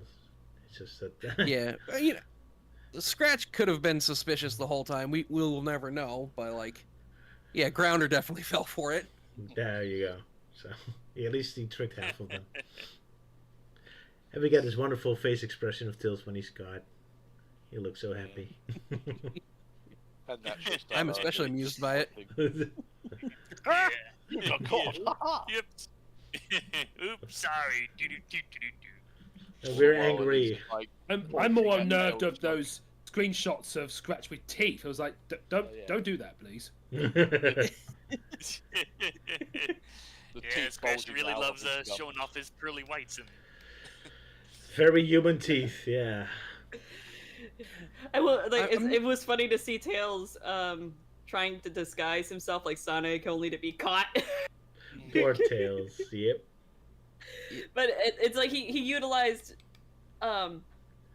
his skills in another way. I will say though, they showed Tails is surprisingly good at stealth. Yeah. Because as as Godfrey mentioned, like Tails put silencers on his tails. That's why he was able to hover above ground without being noticed. Even though we heard a helicopter sound all the time. Oh well. Ground is just really Yeah, at stupid. one point, like... Maybe Grounder has selective hearing. True. It's especially funny because, like, at one point, like, Tails is hovering right over them as they're discussing, like, tricking him, and, like, after Scratch calls him a pipsqueak, Tails just loudly says, "Nobody calls me a pipsqueak," and they didn't hear it. At that bit, I thought he was going after Scratch and Grounder because it looks like he's going towards them and not going somewhere else. Yeah, that was kind of confusing. Yeah, Tails channeling his inner Marty McFly. Yep. Nobody calls me Yella. Yeah, fun Home Alone episode. Go ahead, Elise. In the video, when it's like they're chasing after Tails and he knocks down the logs, yeah, it's like he took it an opportunity to have Tails like say a swear word. Yeah. He calls them dumb clucks. Yeah, in the action. Like Tails, though, he is surprisingly competent in this episode, and I love how even when Scratch and Grounder have him up by his coat when, you know, his disguise fails, he easily wriggles out of it and then he escapes. Yeah. I'm just imagining you, Elise, just basically telling Tails at that screenshot, like, tell him to clock off, and then kick the log. Or maybe you just like kick the log's tails, and then Melty's just like saying, "And tell them to clock off." Ordering Tails tell around. him to F off. But as mentioned, it was pretty interesting that like Tails does set up this like really elaborate trap for them while they're trying to set up a trap for him, and then like he tricks them into chasing him, and like they both end up getting hurt, and then he even hits them with the "Do you guys give up?" And like, oh my god, that is just has to be intentional. That was definitely a Kevin McAllister reference. Could be. It's 1993, 2 years after Home Alone. It is 90. Yeah, Home Alone was a huge movie. Yep. Like, Yeah. so I fully believe this was intentional. Home Alone 3, Alone in Mobius. Even though... Also the when like Tails pretends he's gonna fall for the mousetrap. Mm-hmm.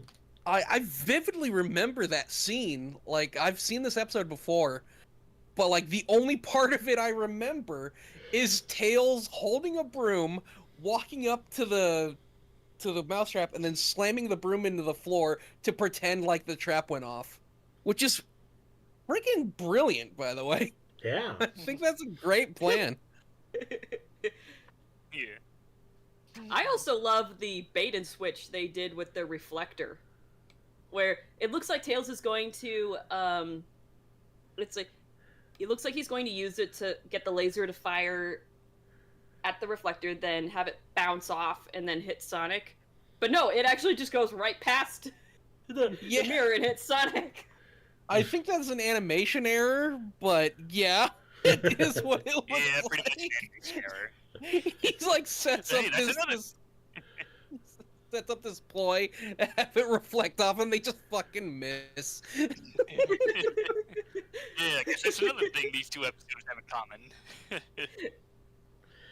Animation errors. Oh well. Adds charm to it, I suppose. Because it was also earlier... Oh, sorry, go ahead. I was gonna say, I think it actually makes it funnier because then it looks like, oh, it's gonna be the classic hit the reflector to unfreeze Sonic, but like no, it just goes right past it, and then it hits Sonic anyway. In a way, it's kind of clever, yeah. I mean, funnier that way. I mean, when I was watching it, because I mean, even though it did look as though it just went straight by, I just imagine it literally just only was poorly animated, where it looked like it bounced on the thing and then just literally just moved over towards Sonic. But it was that's such dumb angle that you couldn't even notice, and that's why we all assumed it just went straight past. And The mirror being pointless to begin with. Yep. Oh well. Also, like, another neat thing about this episode is the way Tails keeps talking to the Sonic statue, even though, like, obviously it can't hear him. It felt a little, like, tragic, like some kind of horror movie where, like, a little kid is talking to, like, a gravestone or something, or like Wilson in Castaway. Yeah, I can kind of see that. Oh, when you mentioned gravestone, I so remember that bit where I think one of the robots like found the ground and turned it into a gravestone and shoots the laser out. Oh yeah. Yeah. That was a darker side joke, yeah. I thought, oh wow, that person just got killed. Yeah, I also notice the villains in this episode really don't know when to quit when they're ahead, because like when Scratch and Grounder have successfully petrified Sonic, and then Robotnik calls him, they're like panicking because we haven't captured him. It's like, no, but you won anyway. Yeah. Like, all you had to do was say you successfully petrified Sonic, and that should have been victory enough. And then Robotnik should have also just like accepted that as a victory. But like, if he had just like quit while he was ahead, he's like, all right, I'm going to be dismantling the Stopper Zapper. Then he would have won, because like then there would have been no way to revert Sonic back. So he would have successfully gotten rid of Sonic. Whether or not he captured the statue, it didn't matter. That's true. But yeah, I guess he still has the half brain chip from the last episode in his head or something. Yeah, the stupid chip. Yeah.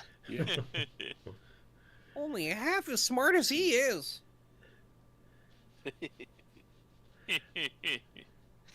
And now he just misses licking the Sonic statue again. Yeah. Yeah, whatever it takes, just bring that statue to me. I need him for personal reasons. Oh no! Oh, No. Oh no. Yes. I'll leave you alone. I must lick the statue. No. Bad thoughts. What they bad doing all the thoughts. time in Ireland? Cobblestone, my favorite. I must kiss Imagine, the like, Sonic Stone for good luck. I mean, just imagine like. I was gonna say. What? Yeah. I was gonna say, like, Luke mentioning how weird it was for Robotic to lick the statue after himself saying he kissed the Blarney Stone. Yes. There you go. I made Yeah, they might kiss up statues in countries for good luck or something. Also, oh yeah, speaking. Sorry. My last note here. I love when Scratch and Grounder are doing the free chili dogs thing. I love that Grounder just has an apron that says "I heart Robotnik," as if that just doesn't completely give away the plan. But also, but yeah, speaking of rocks, yeah, I was just mentioning like what's still being that. face? I'm looking at the screenshot. What's up with Tails' face? He is super happy. Oh yeah. Yeah, free chili dogs. Woo! Oh yeah, it was going hyper there. Yeah, it was... Oh yeah. Like a free chili dog. A little too much sugar. Oh, maybe that Tails on the skateboard is his stunt double. All right, Melty, you were saying? Oh no, please interrupt me some more. Well, Sorry. We will. Hold your peace. We will. I'm sorry. I'm sorry. So anyways, I've been trying to say about, speaking of rocks, about that comeback that Grounder has after Scratch says, like, oh, Grounder, you're dumb as a rock. Igneous Sedimentary or what? God, what is? Yeah. What is the Yeah, third it's like kind? sedimentary, Igneous, sedimentary. Yeah. Metamorphic? Yeah, metamorphic. And then Scratch like, Metamorphic, oh, that's it. Like, yeah. And then Scratch is like, oh, you're ignoraneous or something. Yeah. But like, props to Grounder for knowing the 3 kinds of rocks. I didn't know. I forgot about metamorphic. Guess a part of his I guess he genius still has brain some is of that. still. Yeah. Yeah, it still has remnants of that genius chip. Yeah. I guess so. I mean, maybe they like. I mean, they probably know stuff, but the problem is they just don't exactly know how to use, their brain properly. So even though they struggle with coming up with plans to capture Sonic, they somehow seem to know all these little elements and such that most people would just forget about. Probably, yeah. Also, Yeah. it's kind of interesting that, like, so this episode, like, despite them treating the petrified Sonic as, like, a statue, and, like, Sonic says, like, he turns into stone, according to, like, Eggman's description of the Stopper Zapper, it just freezes your molecules in place, which is, like, why when Grounder starts messing with the Scratch statue, like, all of the effects happen at once when he unfreezes. Oh, Yeah. okay. Yeah. I'm somewhat surprised Sonic didn't get like scared from Tails going boo earlier. That would be funny, yeah. That would be funny if all the injuries of the whole episode all come in at once. Like every single time the statue fell over, like doom, doom, doom, doom, doom. Yeah, That would have been great, yeah. He would have been like, Sonic, are you okay? Yeah, just my nose is hurting. I mean, I lot. guess the show doesn't allow a slapstick to happen to their heroes, but that would have been funny, yeah. The scene that really got a laugh out of me was when Grounder goes to hit the frozen Scratch with a mallet. He hits it and then it hits him right back. That was great slapstick, yeah. I love that. Well, it reminds me of those videos where Clunk. it's like people are like kicking soccer balls or they're throwing it always involves like some kind of like either a basketball, a golf ball, or like a soccer ball. They hit a wall with it and then it ricochets right back off and hits them in the face. Yep. It kind of reminds me of that. All the while saying the whole thing was brilliant. Yeah. I was actually kind of disappointed because, like, we see, like, Grounder hit the statue with the mallet and it ricochets back and hits himself. But, like, later on in the episode, when the Stopper Zapper zaps itself, Grounder's like, oh, I'll fix it, and then he pulls out 2 mallets, and then they don't ricochet. And I felt so disappointed that they, like, had that opportunity to call that joke back, and they didn't. That is indeed. Oh, I didn't think of that, but that's a good one, yeah. That it would have hit himself twice at the same time. It would be even better, yeah. Oh, that is a shame. But hey, we already said the writers are morons, so there you go. Sorry, Martha. I can't help myself. Yeah. I thought the bird doing the dance on the rock, that was random as heck. Yeah. Yeah. Yeah. I mean, it's Adventures of Sonic. Everything's always random. But this is extra random, yeah. Disco time. Yeah. Well, I guess it's also pretty random that after Grounder tries the super hot chili, and then he starts making a bunch of cat and dog noises for some reason. And it becomes a cat and a Yeah. dog. Yeah, that was so weird. Yeah. Wow. Yeah, this show. It loves this stuff. That kind Also, of stuff yeah, you don't see in today's cartoon. the face Grounder makes when Sonic gives him the can of very hot chili is Oh my gosh. it's so funny for some reason. It's like, Well, gee, yeah. thanks. Almost like he came out from the 1930s. Well, then also all of the transformation he goes through after he eats it. Yep. I mean, first his face swells up to the point his cheeks explode. Then everything sags and he becomes like A bulldog. bulldog. Yeah. a bulldog. Yeah, bulldog. And then he just randomly becomes a cat. And then the chili sauce just starts spurting from every His head. Yeah. Yeah, from his head. His neck, and yeah. It's just like, What am I watching? This show. Not make Who comes up with this stuff? I mean, I was getting vibes from, you know, that one Sonic Underground episode of, you know, when Dingo turns into a plant and Sonic basically gives Dingo the chili dog, and of course, Yes. Dingo literally just Oh my explodes. god. He just That's kind of what I was getting from this for some reason. I mean, at least the same sort of energy. But yeah, to defend Bulldog at least, Grounder did eat a very hot dog, so there you go. Yeah. Hey. There you go. 1 second. There you go. There we go. Blade, what we got there? Oh my All goodness. the while, Elise is just pointing at his apron, like, Grounder, what's this? Why are you wearing this? Why are you wearing this? It gives you away. Not that he had much of a disguise here, but like. Yeah, he didn't have like All a the while mask or Mel- anything here. Yeah. And all the while, Melty is literally behaving like God in a way. It's like, yes, Grounder, eat that chili dog. Turn into a dog and then a cat.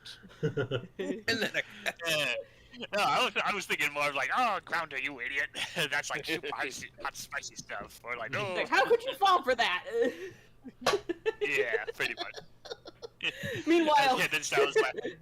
meanwhile, Yeah, Sala's Sala laughing and Luke, at, they're Grounder. laughing at the cat version of. Grounder, yep. Yep.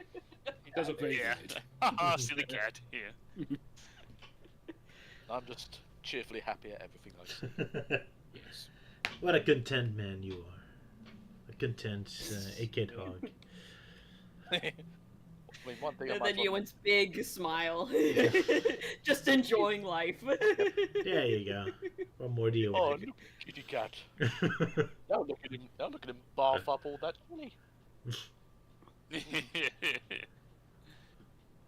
Although one thing I have to say, like again with the placement of like Melting Man, the moment when like Scratch gets his like foot caught in the trap for Tails, and he's like bulging his eyes out, he's like, oh my god, I can see Melting Man up there. Incredible.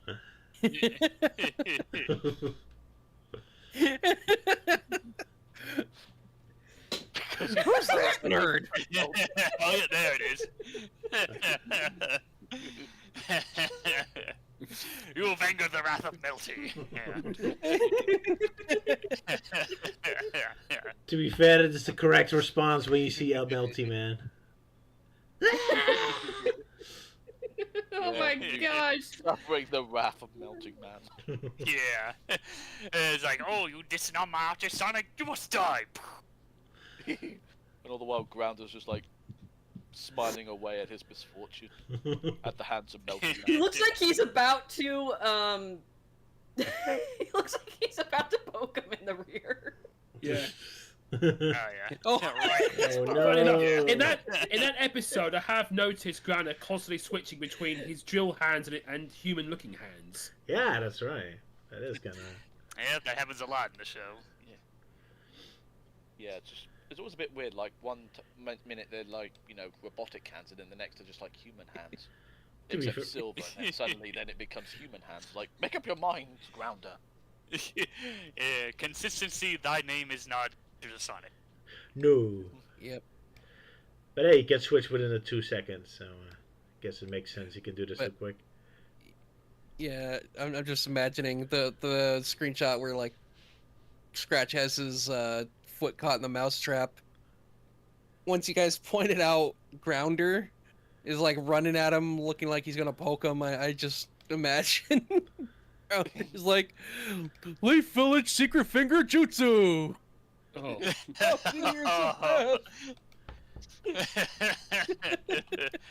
Yeah, Oh, no. right up there. Yeah. Good stuff. Bye, Oh, Guffruff.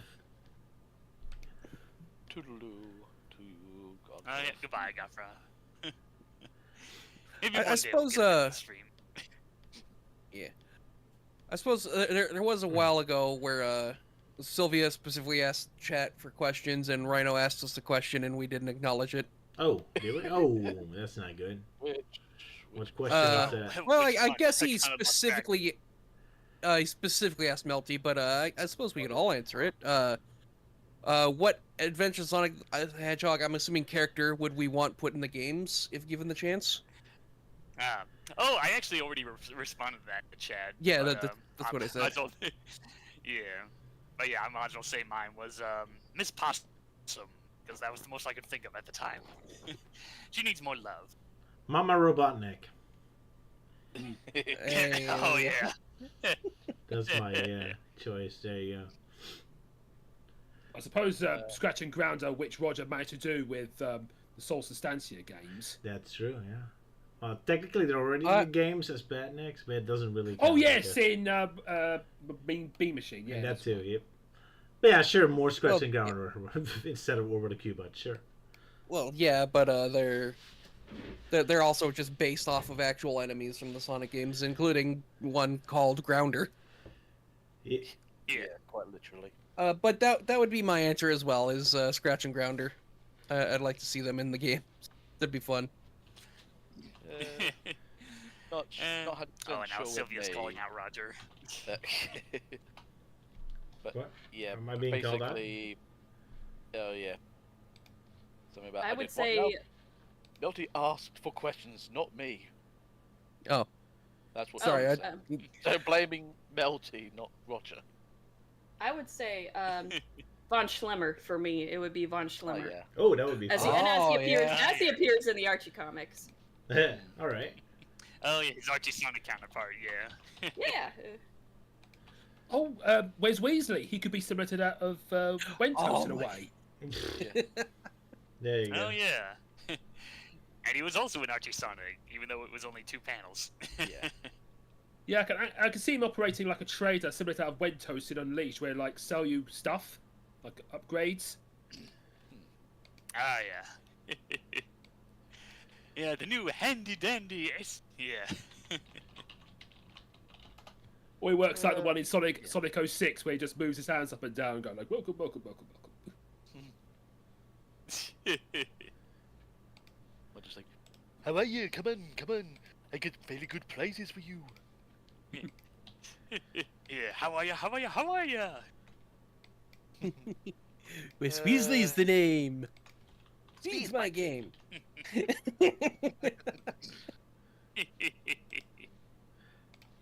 As for me, can't really think of anyone amazing, so I'll just simply say, da bears.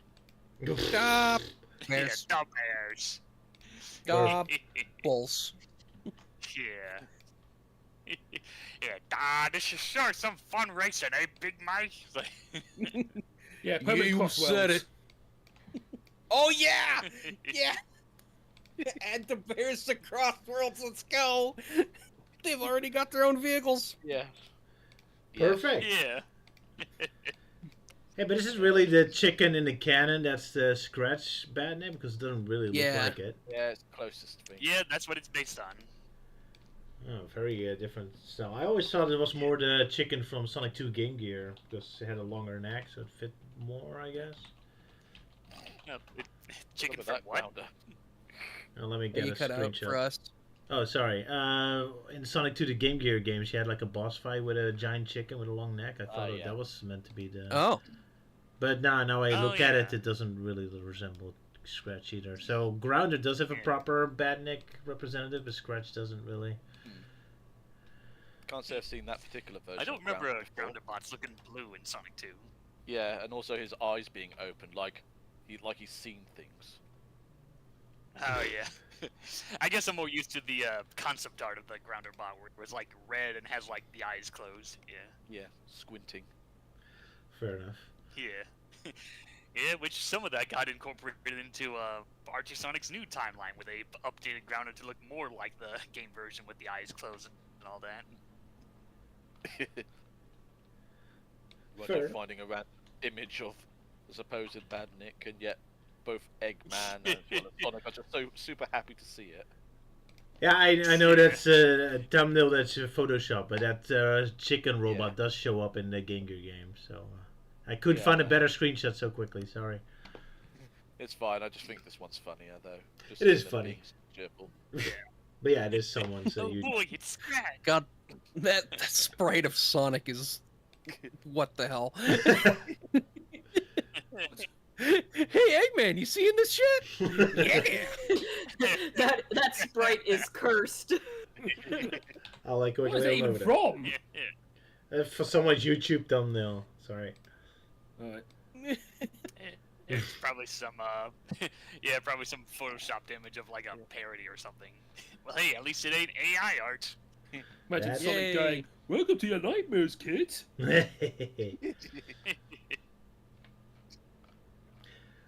All right, shall we move on to the comics? I guess Yes. so. Yeah, the comics that features the return of El Gran Gordo. Yes. El Gran Gordo, indeed. El Alright. Gran Gordo. Vivas a Grande! I don't know. Versus Andre the Giant. I mean, Andes the Ginormous. Yeah. Ginormous. Don't steal my jokes before I make them! I will. I just love the Yeah, cover of come Sonic on, looking Roger. like he's going to commit murder. Yes.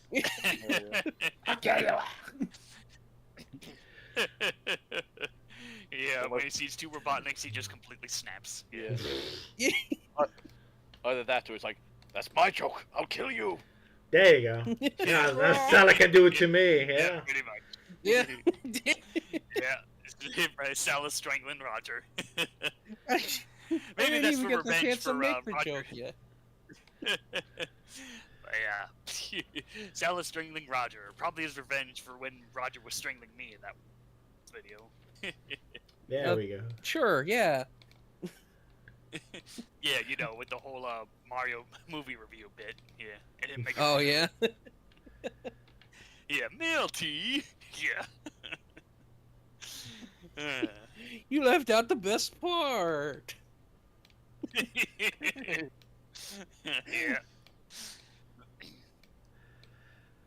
But yeah, so the comic. Sala, you were doing the The comic. synopsis? Yep, I am doing the synopsis. Alright, so, Chris and Chuck are watching more professional wrestling when Andre the Giant, Andes the Ginormous, calls out El Gran Gordo. Deco, Boku, and Bokun spend an entire page explaining to the now furious Eggman things he already knows, but it's too late, and Eggman has already accepted the challenge. The next day, Sonic was out for a run when he sees Eggman robbing a bakery. Turns out, when no one was looking, Dr. Eggman took 40 cakes. He took 40 cakes! That's as many as 4 tens, and that's terrible. Just as Sonic's about to confront the wicked pastry thief, a live broadcast of El Gran Gordo accepting Andes's challenge pops up on the televisions in a TV store, which is also selling an item box with no power-up. As Sonic tries to figure out how Eggman can be in 2 places at once, the doctor flies away. Later on, Chris and Chuck are on their way to the arena to watch the epic fight, while Sonic intends to keep searching for Eggman. While Sonic isn't interested in the fake wrestling, he asks Chris to take a picture if Andes hits El Gran Gordo with a steel chair. In the arena, Andes is ready to declare victory through walkover when El Gran Gordo reappears, much to the delight of the crowd. El Gran Gordo tries to convince the crowd that he is not Dr. Eggman, and uses the news of the bakery robbery as proof, declaring his previous reveal as Eggman to be a ruse that allowed him to save President Michael. Of course, by the looks of the crowd, I think this was unnecessary, as they seemed perfectly content with him being Eggman even before he made this excuse. As he is making the speech, the cheating Andes sneaks up on him and German suplexes El Gran Gordo. The luchador suddenly remembers that all of his previous victories came from cheating, but he also realizes that he was able to fight Sonic, and managed better than any of his robots. With that impressive feat, El Gran Gordo's confidence skyrockets, and he dives at Andes the Ginormous, who effortlessly Irish whips El Gran Gordo into the ropes before clotheslining him. Across town, Sonic is watching this epic beatdown and finally starting to see the appeal. Just as he's about to give up on his search for Eggman and go confront El Gran Gordo, the Doctor appears, robbing a candy store. But when Sonic confronts him, he immediately panics. Sonic immediately recognizes that the Doctor's insults aren't up to snuff, and still gets hit with a boxing glove, which sends him into the flying barrels of candy. Or sends him flying into barrels of candy. The fake Doctor is horrified by the waste of sweets, confirming Sonic's suspicions that it's actually Bokun in disguise. Bokun tells Sonic that he should join the Chaotix. Back in the ring, Andes the Ginormous is continuing his curb stomp of the Doctor, and even claims that he became champion just to take on El Gran Gordo. He encourages his opponent to tap out, but just then, Gran Gordo sees his biggest fan, Chris Thorndyke, who tearfully tells him that he still believes in him. One second, okay. With that kind of encouragement, Gran Gordo rises again, triumphantly announces that he never surrenders, before giving a backhanded swing at Andes, and then hammerlocks him before giving him the double axe handle. A special thanks to Love Machine for helping me with the names of all these techniques. Right. He climbs onto the top rope and asks his adoring fans what finishing move he should use, and they all agree to the Flying Gordito Smasher, which wins him the belt. Across town, Sonic hands Bakun over to the cops, but the fake doctor tosses gumballs as marbles to escape. Sonic returns home at the same time as Chris and Chuck. Sonic declares his night unproductive before Chris immediately tells Sonic how boring of a fighter he is compared to Andes the Ginormous. Sorry about that. He's also happy to report that Gran Gordo definitely isn't Dr. Eggman, and Sonic doesn't have the heart to tell him the Easter Bunny isn't real. Just then, there's a knock at the door, and Gran Gordo appears, asking Sonic for help. Dun, Dun, dun, dun, dun. dun. I stole your joke again, yes. But yeah, applause for Sala. Poor Sala. Hey. There you go. I just found it insane in the last Sonic X thing. Like, I made that 40 cakes joke, and then in this one they make that the joke for real. Yep. Yeah. Yeah, what a predict in the future. You should become a Simpsons writer. Yeah. I'll probably probe the show a bit. There you go. Bring back And a give boat. Marge a new voice. Yeah. Oh yeah. But yeah, fun episode. Had more wrestling action. So, anyone a big fan of Andre the Giant, or have no idea who that is? I mostly knew him from The Princess Bride. There you go. Same. Yeah. He is great in The Princess Bride, but he was a pretty cool person in real life as well. Unfortunate he passed away so soon. Yeah. Yeah. Usually with people who are very big. The world cannot contain them. But yeah, whereas Andre the Giant was a cool person, Andes the Ginormous is kind of an asshole. Yep. Yeah, it's his evil twin brother here. Deserves to be strangled like me.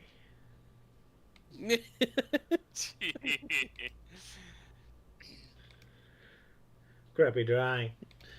Right. Yeah, fun episode. For some reason, I really like how the shops look like at night. I don't know. I always have like a soft spot for them with the night shops. Look so cozy. Yeah, go ahead, make my day. It's an interesting Make my name for a store. day. That's an incredible Yeah, name that's for a what it is. bakery. Pretty awesome, yeah. Yeah. Also, the And car. I I do just like. realized there's Yeah, go ahead. Okay, I do like that the TV store is selling just a classic item box from the old school Sonic games. That was a fun joke, yeah. yeah, I just noticed that, yeah. I Cute also little found Bokun in with Eggman's body seems a little bit strange. Yeah, that looks kind of terrifying. Cursed. Little curse. It's got a tiny head, yeah. Yes. Well, in the picture that Sonic shouts, enough is enough, it looks great. Because it fits with the whole cartoon film. But yeah, the other pictures, it's terrifying, yes. Oh well. Sonic X loves scaring us. Yes. Especially near the end where you see Chris going absolutely hyper again, going, and the best part, he really is a Dr. Eggman. He looks like he's about to kill someone, yes. You diss on my own Gran Gordo, you must die. Yeah. Also, I kind of like that the El Grande, the cap he's wearing almost looks like a Donald Duck character because of the cap flap. Yeah, Yeah. to the bill, yeah. The Oh, one yeah. that gets a duck. There you go. Yeah. But the car that Chuck's driving, is that from the show? I don't recall it. Looks kind of cool. Well, I know he drove a car in like the second episode of the series, but I can't remember if that's the same car. Ah, good I question. think it looks similar. It's been a while. Googling it. When in doubt, Google it. Yeah. Google it. The almighty Google. But yeah, poor Googling, Chris Googling. crying. Anyone feel sorry for him? No. No. Only Robotnik feels sorry for him. Indeed, I believe in you. Which I thought that was like a very kind of sweet moment. It's moments like this that I wish status quo wasn't a thing, so that Eggman could just become a good guy. Yeah. Yeah. The sad curse of Sonic. Yeah. Yep. There you go. Well, I I kind just of prefer. yeah, go ahead. I kind of like, okay, for Eggman, I think of a way for him to work is that he's like he kind of was in the 2000s games where he's just the one who starts stuff. Yeah.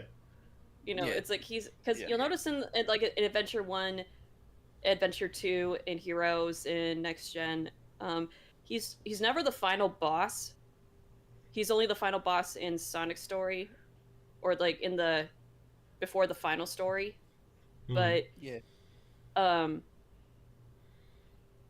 So it's like I kind of like where it's like he's kind of the one who gets stuff going, or he gets like the plot rolling. He unleashes like the evil, or he unleashes the threat, and then he tries to control it. He's unable to, and so then he's got no choice but to ask Sonic for help. Or in a case of Adventure 1, he tries to take care of it himself, but but he's unable to, and so Sonic and his friends have to clean up his mess. I agree. I prefer It's Missile like, I can see Wildcard, yeah. where it's like he's not on anyone's side. But it's It's like he really is out for himself, and it's like he's not really like he just wants to make his own empire. That's all. Yeah, So- I agree. I prefer Missile Wildcard, especially since Sega's a little too scared making him a real villain, because as soon as he actually causes trouble, then it's like, oh, he's not likable anymore. What do we do now? Yeah, because like Yeah. yeah, because like Yeah, especially in Sonic X with weird moments of like, yeah, he like builds machines and whatnot, but he doesn't want to actually kill people. He just wants to. Yeah, scare what? them or something. What does he That was do? always real he just does it for the lulz. Yeah, I think that would make it work. Where it's like he's just in it for the lulz. There you go. That works best, yeah. Ah, yeah. Yeah, and it's like, and the thing is, like, he's so puffed up with pride that he thinks, oh, then I'll just unleash another deadly force, and then everything will still work out because I know what to do this time. Except you can't control forces like that. So Agreed, it's yeah. like, it's like he's insane, and then he never learns from his mistakes. No. It's too stupid. So, but it's like he just keeps doing it anyway because it's kind of a game to him. Yeah. Yeah, I agree. I think That's best, that's- yeah. And that's why Sonic Forces is so yeah. awkward, because Sonic Forces really pushes him too far. Like, now he's really irredeemable. And then the next game just goes back to, oh, he's goofy, wacky Eggman again. Like, I don't know. He caused some serious trouble felt last that it Applied could've time. in done- Forces and in the IDW comics that Robotnik has a body count. Yeah. Where it's like, where's Robotnik in the other games? He doesn't necessarily rack up a body count. It's like the only one. It's the only people he is concerned about are Sonic and his friends, and even then, it's like, you know that Wait. Sonic and his friends are going to win. Yeah. So Yeah, like, wait, Robotnik has a body count in IDW Sonic? Like, where did that come from? Figuratively I mean, he killed speaking, Starline. I felt but like. it's like he took over the world, and it's implied that he's killed people. Have I turned? Oh, Like, the Sonic unless Forces I'm thing, mistaken, yeah. of course. But We No, I can hear you, think- Luke. No, I think you're probably mistaken. it I was for going to say, Sonic Forces. figuratively Oh, speaking, I make it- felt that Eggman did kill Mr. Tinker. That's Yeah. one way to look at it. Yeah. stretching it, but yeah. Yeah, well, I don't know. I mean, there was one glimpse of like him, like kind of missing those days, but then they pretty much abandoned that plot line nowadays. Eggman did kill Mr. Tinker from a certain point of view. That's what I meant, yeah. Rhino was correct. He was Yeah. about to nuke Station Square. Yeah. To be But fair, he yeah, was it's- completely nuts and I not think thinking the whole- straight at that point, but yeah, it is true. Yeah, But yeah, but I mean, the whole Robotnik having a body count, I think you're probably thinking of Sega's lazy excuse of writing off Gun. It's like, oh, why don't we see Gun anymore? Like, oh, well, it's Sonic Forces Robotnik killed them all. There. Confirmed in Tales 2, or whatever. Yeah, Sonic Force is Yeah, really weird that yeah, I way think that's anyway. what- Just like with Shadow murdering the wolves and all that. It's like, why did you kill them suddenly? Yeah, like kinda Shadow weird like like murdering the wolf. Yeah. Like, Yeah, that always really annoyed me. Like, oh yeah, the Jackal Squad, and kind of that whole. Because it doesn't even feel like a one of plot the point, like they main even thought about it. It's just an excuse, or just, like, it's weird, yeah. Yeah. Oh well. Of course, yeah. It reminds me of that joke I did in Give Me Chaos Theories, where Luke had this bit. It's like, oh yeah, the Jackal Squad, where they show up in this panel and in this panel, and oh wait, that's it. And then it just shows this random sign that says, and then they got eaten by a shark. The end. It's like, yeah, very anticlimactically killed off. Yeah. I've got Allie and Rhino arguing in the chat now. I'm sorry, guys. But I guess that is also a testament as to like how inconsistent the Sonic lore is. It's Yeah. It's like, does Robotnik want to hurt anybody or not? It's like I don't know. I don't think everybody knows anymore. Nah, don't think Sega even know themselves. Yeah, it's about as frustrating as their stupid mandate about keeping certain characters exclusive to either modern Sonic or classic Sonic only material, which always felt like, to me, that always felt like they haven't quite let go of that whole retcon they tried to establish in Forces. Indeed, but yeah, it's kind of pointless to think about it, because I'm not even sure most of these are full story points or just random excuses. It's kind of hard to tell sometimes. But anyway, I think we're going a little off topic. All started because I guess it's just that for characterization for Robotnik is like going back where it's like everything needs to be status quo, so Robotnik can never be a good guy. It's I guess it's just trying to figure out, okay, it's like then how can we make him stick around while not making him a full-on bad guy? Because if he becomes a full-on bad guy, then he's not fun anymore. But if he's just a clown, then he's also not fun anymore. Yeah. So that's why playing him as a troll is like a wild card is the best. Yep. So, like Sonic 06 in the Avenger game said, yeah, I'm with ya. Speaking of which, I kind of like how the fake Robotnik looks at first. He looks straight out of Sonic Adventure, with that you don't see his under face and all that, like the way he's drawn. Yeah. Like it reminds you of his old character model. It reminds you of his old character model. Wonder if that's deliberately or not. Oh well. But yeah, anything else? I suppose I don't know. Just like one panel. I mean, I suppose the one panel looks a bit weird of how it was done in a way of when, like, Bokoon drops all the round gumballs to the ground and everyone's like trying to, trying to keep balance, but then suddenly they get knocked over. But yet for some reason it just looks like they're all writhing in pain from just like running too much over those balls. They're just like, oh, I can't go. He's limboing. Gumballs, my only weakness. Or the Eggman all just went smack into that policeman's face. I mean, we did have a Home Alone cartoon just now. That's the case. Guess we're operating a Home Alone again. Yeah, I mean, it does have that spike thing protruding out of the bottom of that Eggmobile thingy, so yeah. Whacked him in the head. Ooh. That sounds dark. Who knows?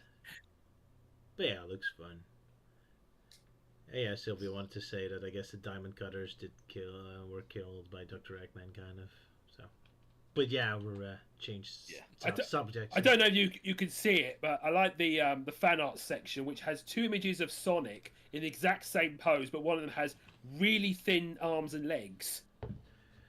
I'll get it just a moment, and then we get black screen again.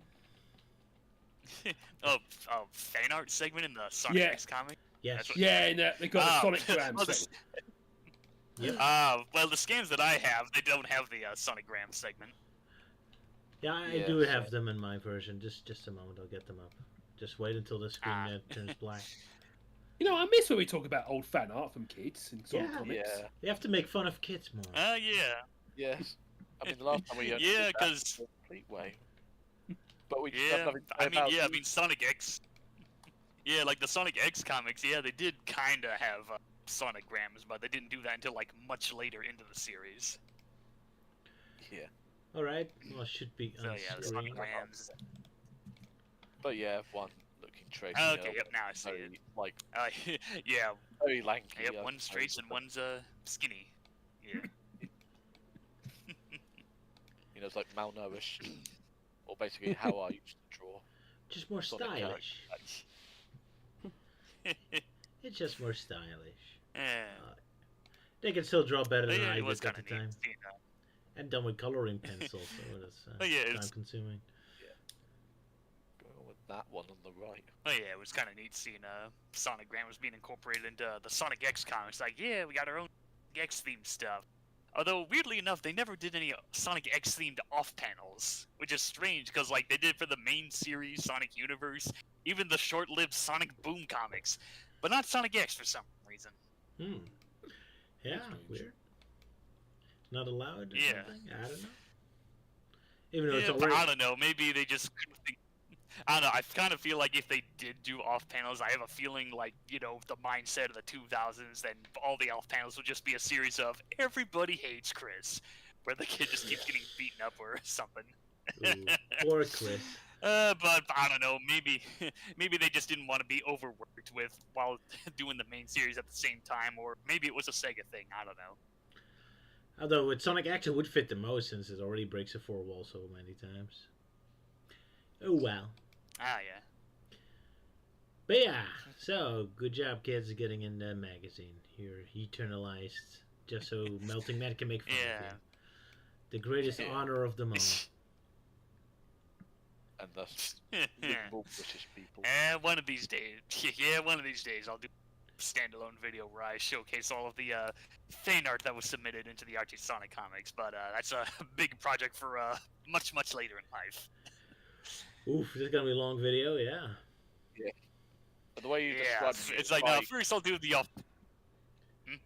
Sorry, it's just like the way you just said it though, it's like by the time you get round to it you'll just be like at the start of the video it's like it's been 84 years in the making, but I've compiled Yeah, all the fan art from Archie for us to point and laugh.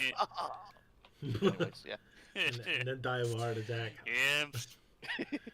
For laughing so hard. Well, fortunately, I have. Yes.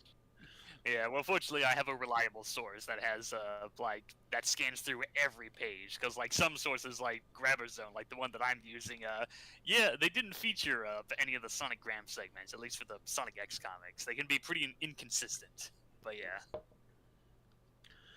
Makes sense because sometimes it's frustrating to read these comics and have like 5 advertisements coming in a row.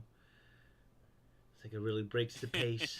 Yeah, that's what American comics were all like. Well, unless you're IDW, where they shove all the advertisements at like the end of the story. Yeah. How nice. Better they do it that way as opposed to just Archie just slapping in like every 2 or 3 pages. It's like, dude, I'm trying to read a story here. I don't want to hear about like your awesome like product of like Super Soaker that's also a Nerf gun. But hey, to be fair, they're just predicting where YouTube videos were gonna become in the future. Yeah. Well, I mean, it's not just Archie. I've seen it with that Sonic and DC crossover. So yeah, DC does it too. Yeah. There you go. Probably so. Yeah, it's just an American comic thing. Yeah. Probably, yeah. Oh well. Anyway, are we done with the return of El Gordo? No, we still got part 2 to do. Yes, we have part 2 to do. But that's what Eggman issue 31. Which means that's what I'm asking. yeah. Are we ready to go to the next one, or do we want to talk more about the mismatch? Yeah, I'm ready. The Batman 60s parody. Yeah, we're gonna do this one. Oh boy, that is I mean, my turn you again. said you wanted to do it. Yeah, I know. I'm just asking. Are we ready to move on to the next one? Yeah. We're ready? Yeah. All right, then let's move Yeah. on. Okay, title mismatch. So Eggman immediately screws up the quality of his sleep this night as he's slurping down coffee at night. as he's in the guise of El Grande Gordo, and he faces the ultimate humiliation, having to ask Sonic and friends for help. According to El Gran Gordo, after he won the championship belt last comic during the bout that evening, he immediately decided to take down Dr. Eggman's entire terrorist organization, a typical spontaneous late-night decision you would make. However, shockingly, despite his cool wrestling moves, he was no match against an entire robotic army even the entire US military, assisted by Sonic himself, couldn't handle. So, he got beaten down, and now here he is at Chris's home. Agreeing that randomly taking down Eggman for no particular reason that night is an emergency that needs to be happened immediately, our heroes agree to help, but only for a price. El Gran Gordo has to sit through Chris showing off his scrapbook and Ella showcasing her graduation school book first, because they're such big fans of our hero. However, this price is too steep, and El Gran Gordo reveals the truth to Sonic. That the actual backstory that happens is that there's a fake Eggman that he created, but it works too well and refuses the real Robotnik to access his lab back, so he can't get back home. Sonic, overcome with a bitter jealousy that different character than him is worshipped by Ella and Chris, immediately agrees to help, provided that Eggman will never pretend to be El Gran Gordo again and steal Sonic's precious hero worship. Dressing up Sonic as also a fellow wrestler, our heroes do their finest 60s Batman impersonation, as Eggman's loyal lackeys enjoy being unlackeys and just watch TV and eat junk food. The base equipment informs our robots that breep, breep, breep. As Boku looks way too... oh man, I'm screwing up my jokes. As Boku looks way too cool pressing a button, our wannabe wrestlers are blasted off the walls and fall down, disappointing Adam West. Sonic, El Rapido Azul, decides to cut the nonsense and straight up carries Eggman straight up the tower, and an epic battles ensues. Sonic versus a cape, and the mode is right, as this piece of fabric utterly decimates Sonic. Deacon and Bukon, which I can never pronounce right, laugh menacingly. Deku and Boko. Deku and Bokun, sorry. They laugh menacingly. Close enough. What? I don't know why I have trouble with their names. Right. They're so boring, but their names are so exotic for remembering, I guess. They laugh menacingly as their silhouettes pierce through the darkness, the shadows of the base crumbling away their evil geniuses. It radiates through the fabric of existence, and it engulfs our heroes. They're about to destroy everyone, and then they're defeated. Eggman screaming at them is really scary, and they're immediately giving up. What an epic battle that was. Anyway, this epic battle is far from over, as the fake Dr. Eggman, ruthlessly piloted by Bokum, is in Lab 14, gaining control of Eggman's latest creation, the eyeball tower thingy from Sonic 3 and Knuckles. Feeling crushed and hopeless after not even bothering to attack its weak point even once, Eggman concedes that there's a weakness. He conveniently put a whole tunnel in the tower that Sonic can immediately access and get to the top to immediately take down the evil Dr. Eggman. Fake Dr. Eggman. So Sonic tells El Grando that Sonic taking down... Jeez! I'm screwing up. Give me a moment. Sonic pulls off a sweet karate kick and knocks the fake Eggman out of the way. Then we witness the horrifying looking empty shell of the Eggman robot that really scares me. Then we get an even more horrifying Bokun putting on sad puppy eyes that horrifies me even more. And then we get an even more horrifying Chris Thorndyke in pajamas. Really nightmare fuel. As he's sleeping on the couch waiting for El Gran Gordo to come back. Because he really desperately wants to show his scrapbook. Alas, Sonic tells him that El Gran Gordo has ceased to exist, and all the hero worship is now exclusively reserved back to him again. So, happy ending for Sonic. As Eggman's robots are put back to work, double the amount of work, since all the chores they skipped so far is now waiting to be done, a heartbroken Eggman takes one more look at his old wrestling outfit, desperately waiting for a day he can become El Gran Gordo once again. Alas, a day that will never come. Sonic's ego is victorious once more. The end. There you go. Yeah. Yeah, that's true, because, that really is the last of El Gran Gordo. At least in Sonic X comics, yeah. Yeah. That was so unnecessary on Sonic's part, too. Yeah, what does it matter? Yeah. Yeah, it's pretty unfair. In fact, him not being El Gran Gordo just gives him more opportunities to be evil. I guess Sonic is really upset that Eggman gets attention. I think he's doing it to screw over Chris. That's also possible. Yeah. I mean, as funny as that'd be, that's so out of character. A little bit, yes. But yeah, fun comic. But I love the funny poses that, Robotnik has. What's that, Melty? Yeah. Oh yeah, the whole name that Robotnik gives to Sonic. So yeah, it's a nice little callback to a joke from the previous El Gran Gordo story, the Rapido Azul bit. Yeah. Fair enough. I also like how it subverted our expectations when they took on the giant tower thing. Like, oh, they're going to fight it the same way in Sonic Fear Knuckles by hitting the eye, but no, decided to defeat it a new, unique way. Yep. That was kind of neat, I guess. Yeah. Yeah, that is a really strange way of utilizing an E-Series role. Because, like, the Sonic X series, unique E-Series bots outside of the Sonic Adventure ones. And weirdly enough, this is the only comic-exclusive E-Series robot they have. And all they did was just recycle the Red Eye boss from Sonic and Knuckles. Yeah, that's kind of odd. But they did have like a lot of original robots before, didn't they, in previous comics? But they weren't E100 robots then. Oh, wow. Yeah, there were a couple of other original robots, but they just weren't labeled as E-Series robots. Alright. I guess it's the E-Series because it's a video game canon one, I suppose. Only one Sonic Team makes up a robot that's allowed to be an E100 one. I don't know what the logic is. Oh well. Anyway, I love the art, great poses. Yeah. Yeah. Yeah, and of course Sonic in his wrestling outfit. Yeah, I need to come back. Is his wrestling outfit made out of rings? Since he gets blasted by the laser and completely survives. Yeah, it was very strange. It looks like he's completely disintegrated, but nope. I don't know. It makes you wonder if he wasn't wearing the outfit, would that laser have got him at all? That's a good point. Yeah. Probably. Just be a burning skeleton and it's like, I'm fine. It's just a flesh wound. Yeah. Yeah. Then of course my favorite bit with Sonic like running back and then carrying Robotnik up the up his base, and meanwhile Robotnik's just going all, wait for it. There we go. He does say it, yeah. Yeah, because he actually does say "we" in the comic. Yay! Or don't stop. Hey. Don't stop this now. I also almost thought we might get a bit of Eggman lore because Ella thinks that they took her to prom once, and I like to imagine they see the photo and you actually see someone who might look like a very young Eggman taking Ella there. But I think like they got like their mandate going on where you can't give Eggman a pass or anything.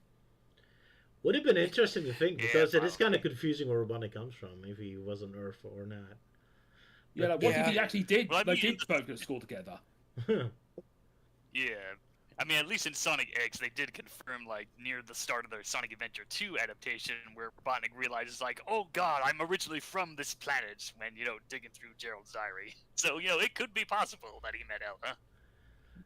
Well, if he did, then he has no memory of it, because obviously he wasn't aware that he was from Earth. I guess he really hated his high school time. It makes you wonder how he ended up there. Which is just like with the oh, what was it called? Melty, the Onyx, the ancient Onyx, yeah. Oh, thanks. Yeah, the ancient Onyx, that's what it's called. Just like with that, they kind of wrote themselves into a corner with Sonic X, where they're like, oh, Sonic and Eggman are from another planet, and they come into Earth, and then they get to the Sonic Adventure 2 adaptation, they're like, oh shit, Eggman has to be from Earth. Yeah. Oops. Oh, wow. Yeah, the similar thing happened with Archie's Sonic Adventure 1 adaptation, where they're like, ah, shit, Chaos and Tikal have to be in the Master Emeralds, but we just created that. Yeah. Always fun when it screws up with your lore. That's the trouble with adaptations within a different series, I suppose, yeah. Yeah. Well, I mean, to be fair, Sega gave no shits about them providing any reference material for Sonic Adventure, so they had to go out of their way to import the Japanese copy just so that they had something to work off of. But they did quote a lot of the direct dialogue, didn't they? Yeah. So they must have, Yeah, they have did. something of the American version. Yeah. Yeah, or maybe like during- the Japanese version did have yeah. But- During the Sonic's fight with Chaos Zero, and during Takal's flashbacks, the comic books directly quoted the games. So they must have had something, yeah. Yeah. But anyway, yeah, Yeah, Ella either it still was has. like- Oh god, yeah. Yeah, I was about to say, like, either the copy they had was, like, still had the English track just with Japanese subtitles, or there was an option to switch it over to English. Who knows? We'll never know. But yeah, Ella still has the wrong skin color. That's interesting. Yeah. Yeah, so I guess that's just gonna remain the same throughout, like, the remaining Sonic X comics we have. We're just stuck with whitewashed Ella at this point. Kind of odd. I mean, that they screw up once or twice is one thing, but they just keep it going. Yeah. Yeah, like, this really needs answer. Like, was it just the coloring artist being racist? Was it a higher-ups thing from G or something? But we had We multiple need answers, artists. damn it! We had multiple artists, so it's not just one artist who screwed this up, right? Or is it the only one coloring? And this one is Jason Jansen. Oh. Well, if it's Jason Jensen, that probably makes sense. Because, like, yeah, he does good coloring for the most part, but there's definitely a lot of moments where he miscolors something. Like, I already did a joke about, oh, yeah, he did a story about Dulcie explaining the whole deal about, you know, Dulcie going back and forth from black nose ring to gold nose ring. And by the end of the story, she gets a gold black nose ring back. But then her next cameo, she goes back to being gold again. What the fuck? The previous comic was colored by Josh Ray, so it's not always the same coloring. But the previous comic didn't have Ella in it, so we can't compare yet. Weird. Very weird. I guess we'll never find out. Yeah, I mean, but yeah, I mean, Jason Jensen's just kind of known some noticeable coloring mistakes. Like, another example I could think of was, there was a crowd shot where it's supposed to show Sonic's mom next to Jules, but for some reason he colored her pink, because I guess he mistook her for Amy Rose or something. Whoops. Oh well, mistakes can be made. I'm worse with coloring. Just ask my wife. How dare you laugh at my incompetence? That's forbidden. Tough. Anyway, anything else about this comic? Well, I've noticed in one of the panels where Sonic and Chris give their fist bump, Chris kind of almost looks like he has the body proportions of an adult. Yeah, a bit. True. Oh yeah, it looks pretty tall there, yeah. Yes. Whoops. Yeah, it's the adult Chris, yeah. Oh It's well. like, we're not there yet, Chris. Yeah, we haven't done season 3 yet. And they will Or at least never they're will. not doing season 3. Alas. I gotta say, I love the yeah. pose Eggman has when he's running away. That's a pretty awesome pose. They can give Eggman some pretty epic poses in this one. Yeah, especially with especially when he has to reveal to Sonic defeat the Red Eye boss, and he's all like, "Oh, I'm Daddy sorry, I didn't want the mean hedgehog to do this to you." And he's talking the robot. Yeah. I They're also his do like babies, how yeah. what's the name of the tall robot with the tall head? Boken or Tico. Oh, Deco. Yeah, I like how he's playing on a GBA. Oh, I didn't even notice that. Playing Sonic Advance. Yeah. Probably. I don't know. Maybe he's playing Oh, Mario. yeah, it's a Game Boy Advance. Yeah. Yeah. Now Sure he's is. playing Sonic Pinball Party. There you go. Because he's obviously not playing the like the Leapfrog portable version where he's playing the Oh Sonic yeah, X that's counting game. yeah. That'd be too Oh many. yeah, the That's 2 Sonic X equals educational 4. game. Where only maths can Yeah, defeat I the do. robots. Yeah, but yeah, I do like how Deco and Boca are in this story. It's like, yay, we get a free vacation time, but then like they're still confident to try and stop Sonic and Robotnik from getting inside. They have some Until pretty cool until poses Robotnik too. really gets pissed off. Oh yeah. They really look Yeah. really cool. Some of them could be right on a rap album, music album. So yeah, check us out. Yeah, Especially the one with the yeah, it's all shading. thanks to yeah. But yeah, it's all thanks to Tracy Yardley with her artwork. Yeah. Great Or artist. his artwork. I can't remember. Yeah. Him. Oh, yeah, okay, yeah, it's a Him. dude. Yeah, Tracy Yardley, his artwork. Yeah.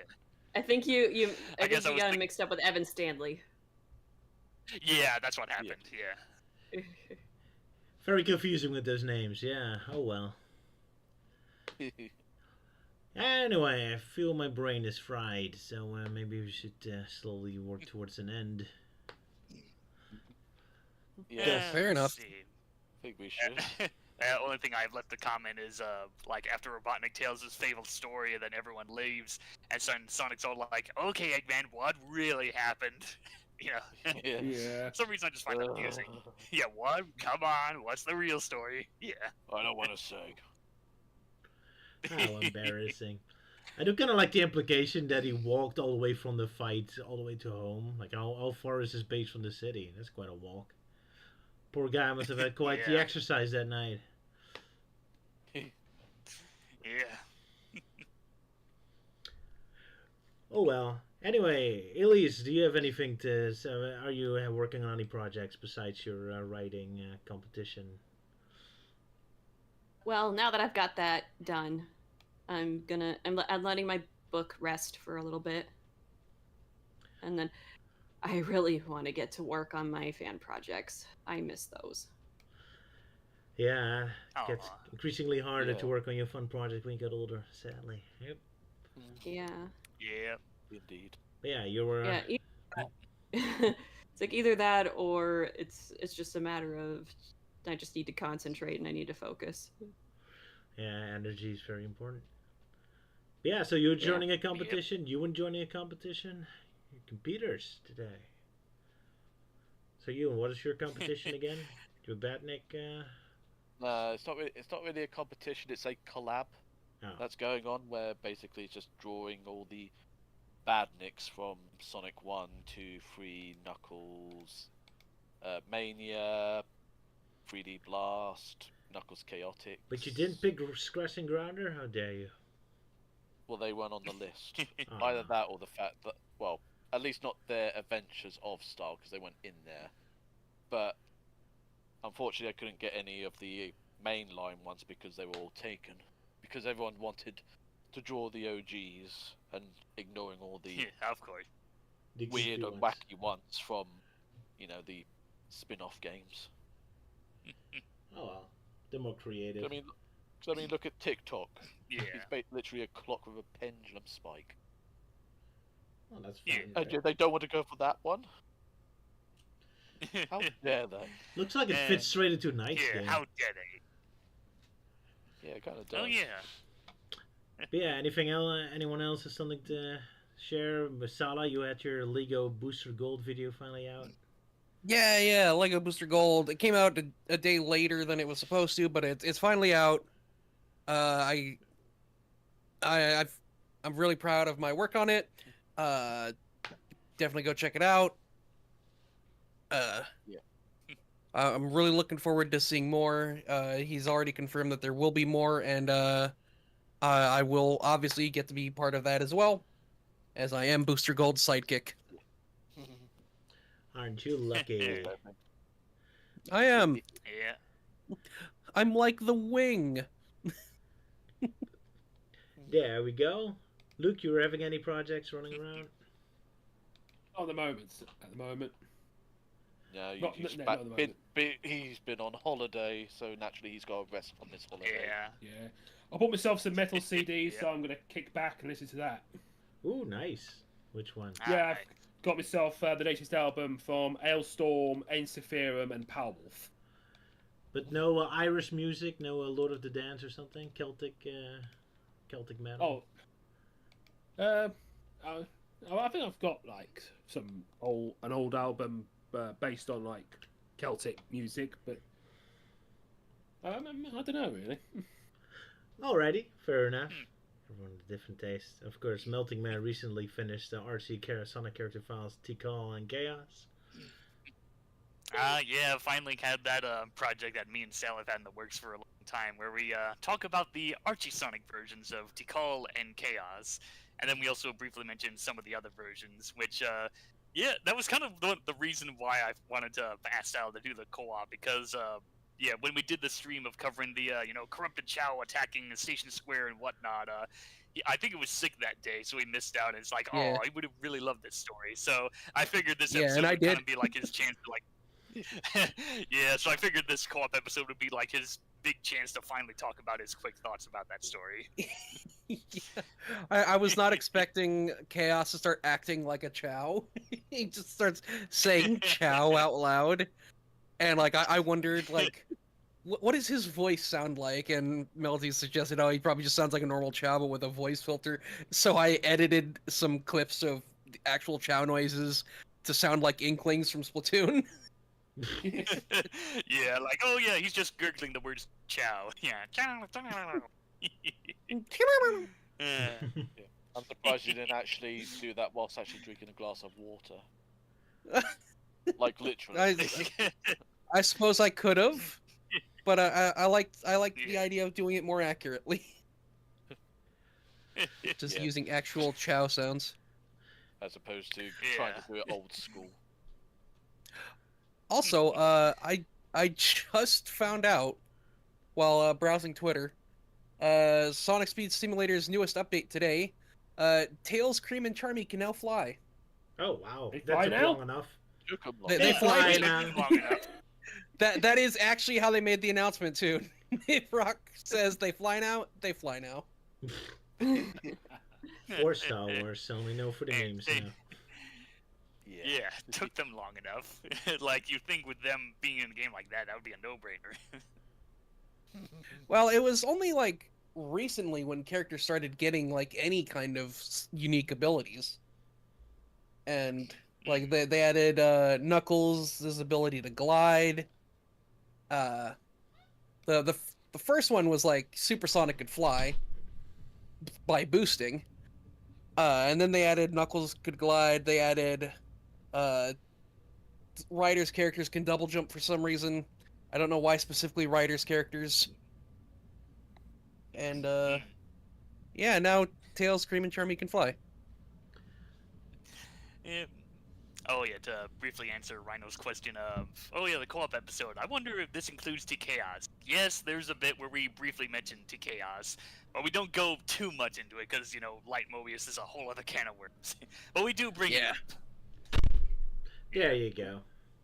Well, someone collapsed. No, that was. Roger collapsing. I'm having a fight with my cats as usual. What, the cat suplexed you? Yeah, they suplexed me. Yeah, give me attention, damn it. Yeah. Pretty much. Immortal. Anyway, Euan, thanks for the thumbnail art. It looks pretty awesome. Yeah. Obviously had to include Sonic being stoned, because that just seemed to be a running theme with Adventures of Sonic this week. Insert joke about the riders being stoned as well.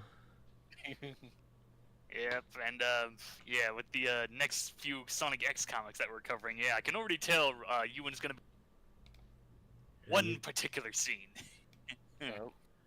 Oh. Yeah, Interesting. Yeah, but that's for next time. That's for next time. Alrighty. Well, and with that, I think it's about time we end. Yes. Yeah. So thank you all for joining me. Oh. Yeah. Yeah, what? Oh, there you go. And bye-bye, everyone. Okay. Yep, goodbye. Are my cats Cheerio. Cheerio. See you guys. You cut out Elise. Elise. Oh, see you guys later. Hey, guys. Yeah. Perfect. Hey, Oh, there it is. What a clumsy ending today. Wouldn't have it any other way. Yeah. Just like my clumsy story description of Tales in Charge. And on that bombshell. Of course. Yeah. Always gotta end it with a big fart. Yeah.